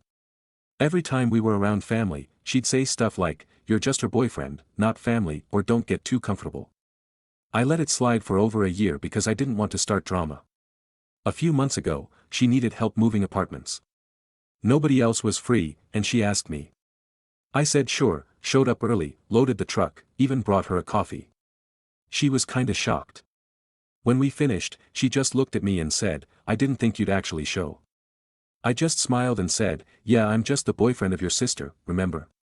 She stared at me for a second and acted like guilty. She's been way more respectful since. Stories number 36. My relatives demanded a family discount at my own food stall, then left a 1-star review. I opened a small street food stall after graduating culinary school. It's something I've been working toward for years, testing recipes, saving up, and finally getting permits and a spot. First week, a few cousins and an aunt showed up. I was actually happy at first. Thought they came to support. They ordered a ton, like enough for 5 people when there were only 3 of them. When I gave them the bill, they laughed. Literally laughed. My cousin goes, wait, you're charging us? We're family. I tried to explain that this is my actual job now, and everything I make goes back into keeping the stall running. My aunt scoffed and said, well, I guess success went to your head. Thought we were closer than then. They paid, but with so much attitude it ruined my whole vibe that day. 2 days later, I noticed someone left a 1-star review on Google that said overpriced and rude service. I checked the account, it was one of my cousin's email. Now I just smile when relatives say they want to swing by for a bite. Sure. Full price. Stories number 37. Why is caring for my natural hair unprofessional? So I just need to vent for a second. I'm 25 and currently in esthetician school. Today in class, I was absent-mindedly twirling my hair and lightly scratching my scalp when I noticed one of my twists was coming loose. No big deal, right? I decided to quietly take it out and retwist it. I didn't pull out any products, brushes, or tools, just used my fingers. It was a small section, and I was literally just keeping my hair neat. Then my teacher looks at me and says, "That's very unprofessional." Excuse me, what? We're all adults here. I wasn't doing a full wash day routine at my desk. I wasn't distracting anyone. I was maintaining my protective style, quietly and respectfully. Yet somehow, that was seen as unprofessional. What really gets me is that if someone with straight or wavy hair decided to quickly brush their hair, throw it into a ponytail, or even braid it during class, no one would say a word. In fact, I've literally watched my teacher braid her own hair in the middle of class, and no one batted an eye. But because I have thick, dense, kinky coily 4C hair, me retwisting a section with my fingers becomes a problem. I'm supposed to just let my hair unravel and frizz up all day instead? Or am I expected to only touch my hair in private because its texture makes people uncomfortable? It's frustrating. There's such a double standard when it comes to how different hair types are treated. What's normal and professional for straighter hair is suddenly distracting or inappropriate for natural hair. And it's not like I was doing a full reinstall or pulling out a whole product lineup.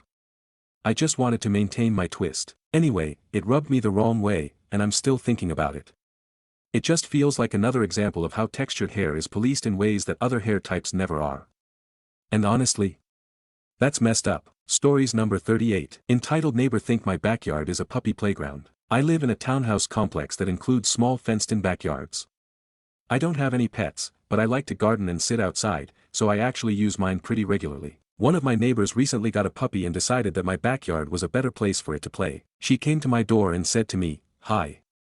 Since you don't have a dog, mind if I start letting Bentley play in your backyard during the day?" I told her, as nicely as possible, that I wasn't alright with that. She says, "But you don't even use it that much. And he's just a puppy. He won't hurt anything." I said no again. She then offered she could let me know when he's done so I could still use it sometimes. "Lady, it's my backyard." When I said no a third time, she said, "Well, that's really selfish of you," and took off like I'd kicked her dog. 2 days later, I caught her in my yard trying to get Bentley to poop on my lawn. I told her I will call the cops on her if I get her there next time. Stories number 39. Aita for deciding to leave work if my 2 coworkers stay in the back for more than 10 minutes. I work in a place where 2 of my coworkers, let's call them Zane and Marissa, have developed a habit of vanishing into the back room together during shifts. Every time we're scheduled together, they disappear for long stretches, leaving me alone up front doing all the work. And it's not a one-time thing, it's a pattern. I'm left juggling everything by myself while they're God knows where, doing who knows what. It's frustrating, demoralizing, and honestly just disrespectful. Oh, and guess what? Management has already talked to them about this. More than once. Nothing changed. Zane and Marissa keep doing it like they're invincible. And if you try to bring it up directly, Marissa immediately gets defensive and snaps with something like, "Well, I've been here since, whatever time she clocks on, and I already did everything, okay? And you're still on the clock. It's not your break time. Just because you were here earlier doesn't mean you're now entitled to vanish and leave your coworkers stranded like it's recess. We're all getting paid to be here and do our jobs, not hide in the back while someone else cleans up the mess." So I've reached my limit. This has been happening for over a year. I've decided that the next time they both disappear into the back and stay there for more than 10 minutes, I'm leaving. I'm clocking out and walking out. I'm done being the only one who cares. Some people are telling me that's dramatic or unprofessional, but I feel like it's the only way anyone's going to take it seriously, so Aita if I walk out next time they vanish on me again. Stories number 40. My boss kept scheduling meetings during my lunch, so I started eating lunch in every meeting. I used to take my lunch break at the same time every day, 12 to 1. I don't eat breakfast, just coffee, so my lunch is essential and I can't just skip it. My calendar was blocked, but my boss, newly promoted, power tripping, started scheduling meetings right in the middle of it. The first couple times, I let it slide. Figured maybe it was urgent. But then it became a pattern. I pushed back and reminded him that it was during my break, and he said, well, we all have to make sacrifices sometimes. Cool. Got it. Next meeting, I showed up with a full plate of spaghetti and meatballs. Had my camera on and mic unmuted, slurping and chewing, occasionally gave thumbs up while mid-bite. Few days later it repeated, so I brought sticky wings. Last week on Thursday it happened again, glad I still had my pizza. He finally asked, do you have to eat during the meeting? I smiled and said, we all have to make sacrifices sometimes. It's Friday today, we didn't have any meetings during my lunch hours this week. Stories number 41. My, F25, sister-in-law, F23, left my 1-year-old with someone I didn't approve while babysitting. My husband, M26, says not to confront her, but I'm furious. My husband, M26, and I, F25, have been together for 7 years and have a 1-year-old son. Last night, we had a friend's rehearsal dinner to attend, so we asked my sister-in-law, his sister, F23, to babysit. We let her know the date and time a month in advance, and asked her to be at our house at 4 p.m. We told her we'd be back before 10 p.m. Edit, she had been asking me to babysit and my family always watches our son. I thought it would be nice to give my in-laws a turn. When she arrived, I walked her through our son's dinner and bedtime routine, showed her where everything was, stroller, car seat, etc., and gave her tips in case he got fussy. She said it all sounded good and didn't seem worried at all, so we left. About an hour after we left, I texted to check in, and she replied, Dad is on his way to take over for me. I immediately called her, and when she answered, I could hear my son screaming in the background. I panicked and told my husband we needed to leave. Unfortunately, we were in the middle of speeches at the rehearsal dinner and couldn't just walk out. Edit, I listened to 5 minutes of speeches before getting up and leaving. During this time my husband was trying to get in touch with his dad. For context, my father-in-law, M60, has always scared our son. He gets in his face and overwhelms him. He means well, but it really distresses our child, to the point where I would never have left him with him alone. We've talked about this before. I hadn't received any warning or request from my sister-in-law, just the text saying that her dad was on the way. I was confused and upset. Then she texted again, I gotta head home but Dad is still with him. At that point, we left immediately and started the hour-long drive home. While we were driving, my father-in-law began texting me photos and videos of our son sobbing uncontrollably on the couch, and he was sitting on the other side of the couch laughing at him. I was absolutely heartbroken. We got home, thanked my father-in-law, and sent him home. My son was still worked up, but we eventually got him settled and asleep. After that, I asked my husband to text his sister and ask why she left. She just said, Dad was there. He didn't respond. A couple hours later, she texted again and said, I was overwhelmed. I'm sorry. Here's the thing, I want to say something to her. I'm still upset. My husband doesn't want to say anything because he's very non-confrontational and is worried about how she'll react. She's known in the family as emotionally fragile and everyone walks on eggshells around her, but I don't think that's an excuse to avoid accountability. We asked her to watch our son. If she had called or texted saying she was overwhelmed, we would have come home immediately. But instead, she made a decision without asking, brought in someone we weren't okay with, and left our baby while he was already scared. That's not okay. To make it worse, when I went into the kitchen after putting our son to bed, I found food everywhere. There was food still on the high chair tray, on the floor, and on the table. I had told her specifically to cut up his berries. I found full berries in his bib, on the floor, and in the chair. It was a total mess, and honestly, a choking hazard. Now I feel like I can't trust her. If she couldn't handle it, she could have said so, but walking out without letting us know and just assuming her dad could take over was irresponsible and dangerous. My son was terrified. I'm angry, and I feel like I have to stand up for him, because if I don't, who will? Would I be wrong to talk to her about this directly? And how do I even approach it when no one else in the family ever holds her accountable? Stories number 42. Aita for refusing to speak to my stepdaughter after she flushed my deceased daughter's ashes. I, 46F, at a loss and don't know what to do. Last year, my 14-year-old daughter passed away after battling a congenital heart condition her whole life. She was my only biological child, and since her death, I've kept a small urn with her ashes in my bedroom as the only way I know how to hold on to her memory. I remarried 3 years ago. My husband, 48M, has a daughter, Kayla, 16F, who lives with us part-time. From the beginning, Kayla and I never really got along. She's loud, impulsive, and regularly gets in trouble at school for fighting and skipping classes. Her mother, Lindsay, has made it very clear since I married her ex that she dislikes me. She goes out of her way to say nasty things about me to Kayla and even once accused me of stealing her family. She's extremely bitter toward my husband, especially now that things are stable for us as a couple. A couple weeks ago, while I was running errands, I came home and noticed the urn with my daughter's ashes was missing. I searched everywhere, terrified, and finally asked Kayla about it. She rolled her eyes, shrugged, and said, "I flushed it down the toilet. Who wants a dead person in the house anyway?" I completely broke down.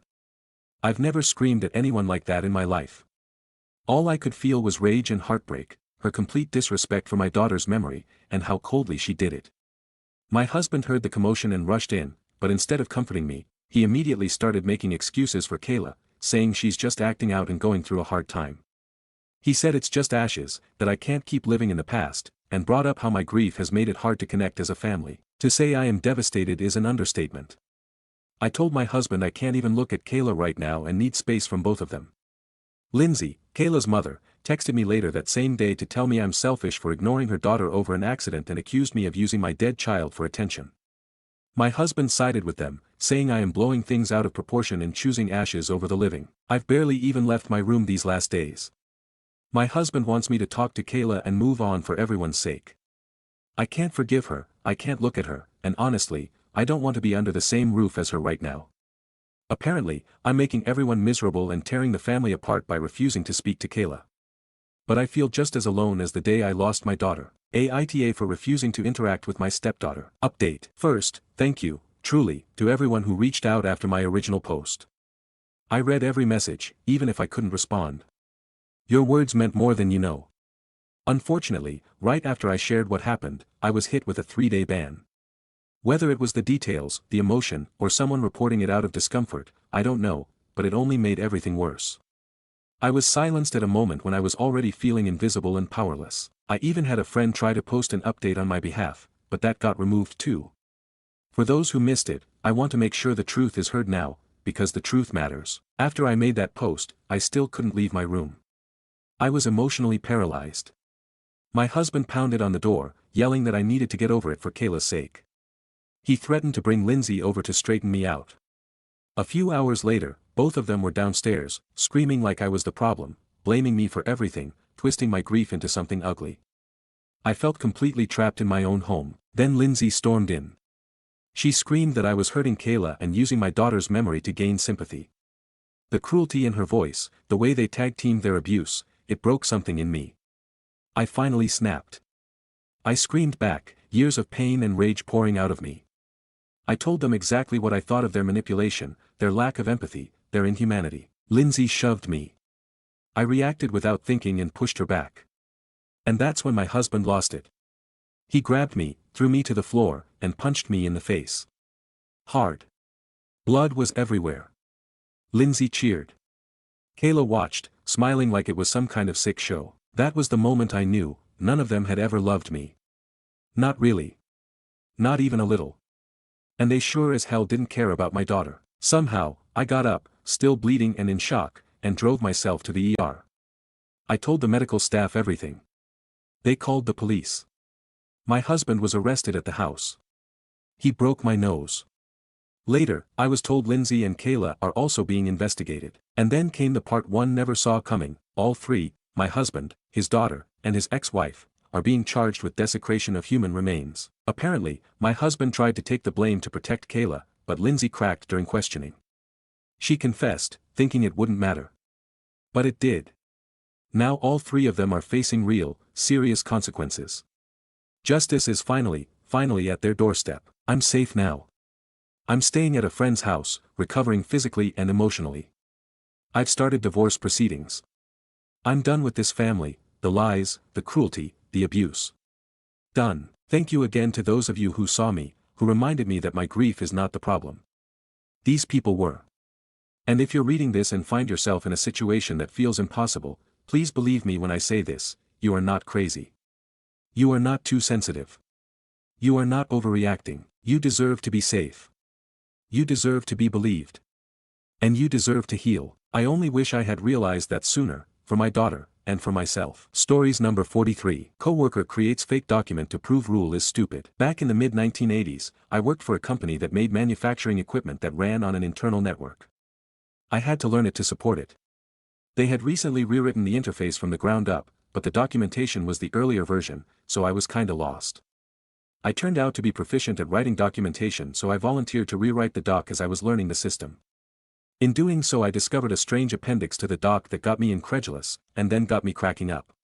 But first, a bit of background. There was a rule that had been handed down a couple of years before, that any document that a customer might ever see, even a highly technical document, had to be read and approved by the marketing department. A coworker wanted to test this, so they wrote this appendix, that was purporting to describe the networking protocol involved in the system.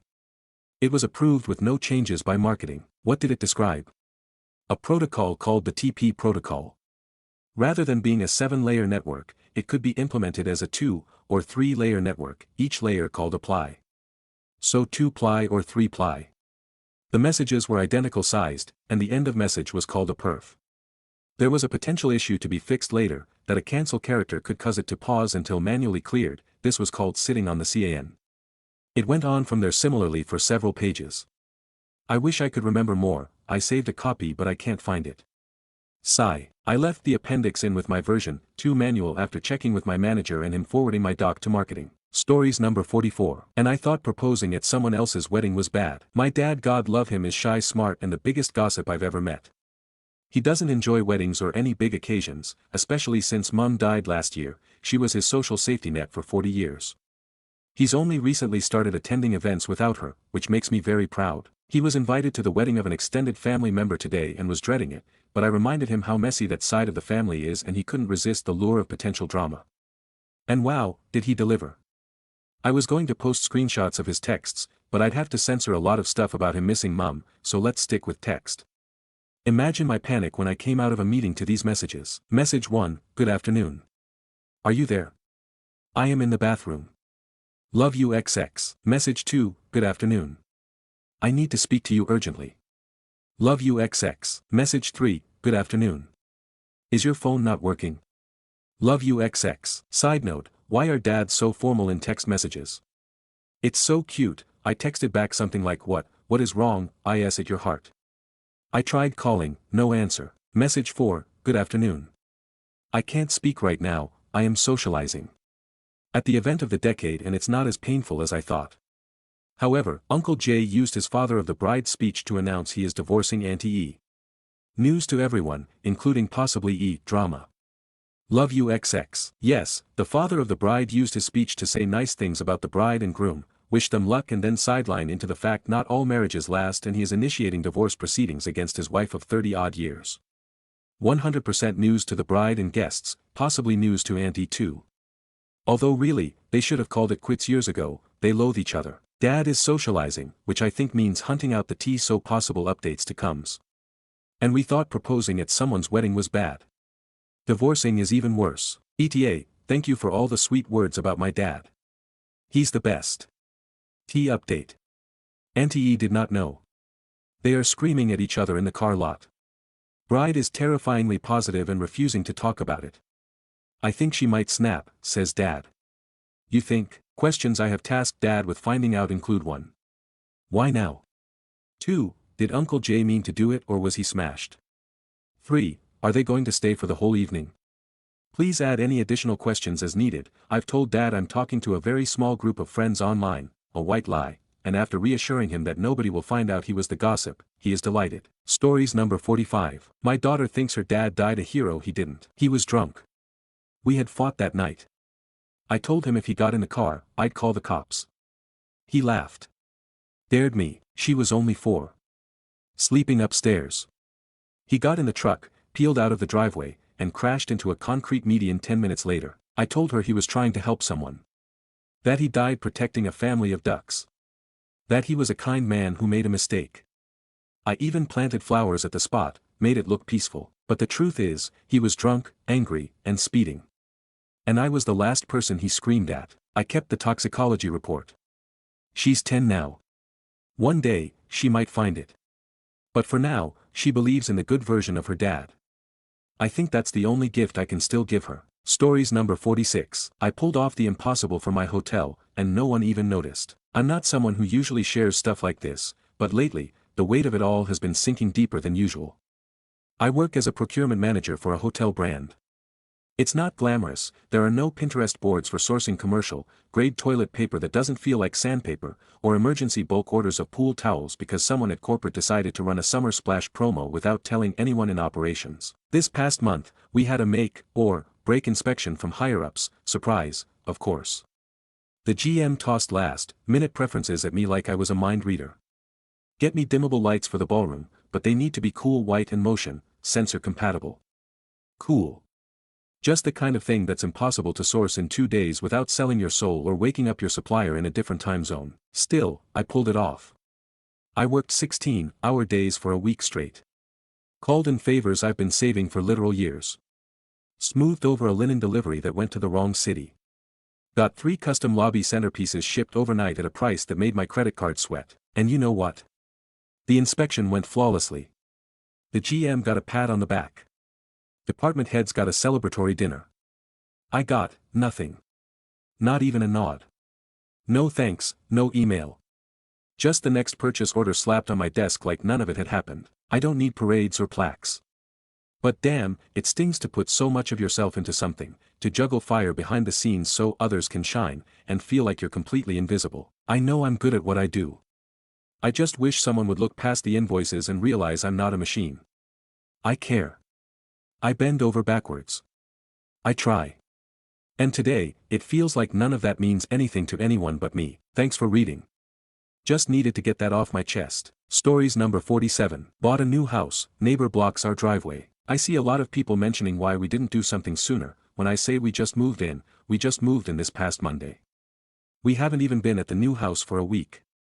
I wouldn't say I'm a pushover, just with buying a new house and planning a move, this was not on my bingo card. But, turns out he did good on his promise and talked to a lawyer, who told him it was illegal to block a driveway, regardless of any contract, and that the contract in question is null and void since the previous owner moved away, but regardless blocking someone else's driveway is still illegal. He came over and apologized. He also brought some store-bought cookies, an apology letter and a contract with the former owner for us to keep or destroy.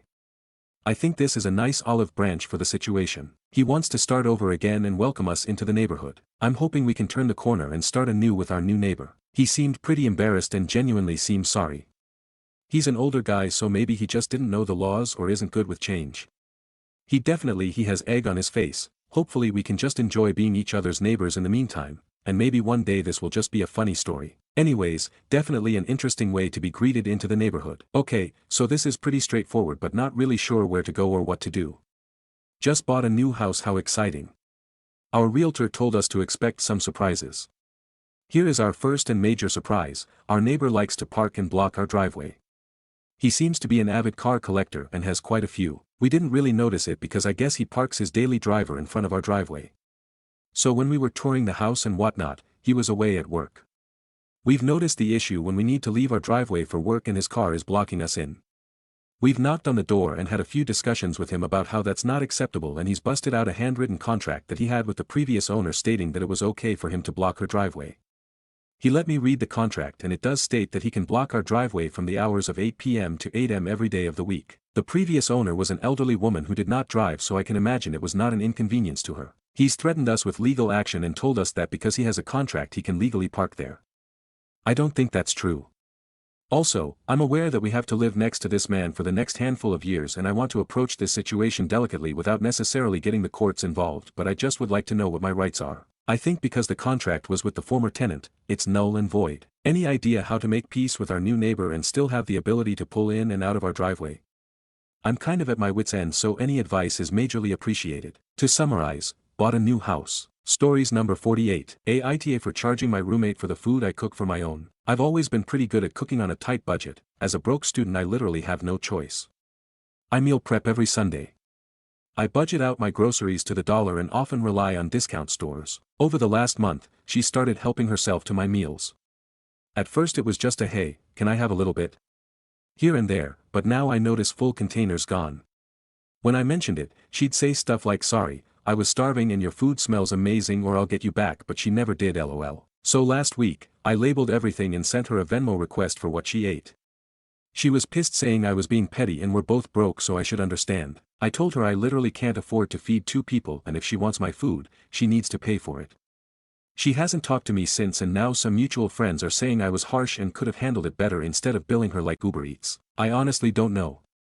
I feel like I'm being too stingy, but maybe I did go too far. Stories number 49. When the flower girl went rogue and tried to marry the groom. Hi. It's timeline tactician, professional event planner, emotional support clipboard holder, and occasional toddler negotiator. This tale. Oh, this was a wedding. Picture a charming lakeside venue, sunset ceremony, everyone's misty-eyed. The bride is radiant. The groom? Nervous but smiling. And the flower girl, age 4, niece of the bride, is madly in love with him. We knew she had a crush, but we didn't expect a full-on coup. During the ceremony, she tossed her basket of petals into the lake, marched up to the altar, and declared, "I change my mind. I will marry him instead." I wish I were joking. Silence. The officiant froze. The groom looked like a deer in headlights. The bride? Calm as ever, she crouched down, gave her niece a hug, and said sweetly, "Honey, he still wets the bed. You deserve better." Boom, applause, tears, laughter. Flower girl pondered this for a moment, nodded solemnly, and walked back to her seat like a tiny CEO accepting a tough negotiation. The ceremony continued, no further child proposals occurred, and the bride officially became my hero. Bonus chaos, the flower girl gave a toast later at the reception. It was just her yelling "I'm not mad" into the mic before spinning in circles. Iconic.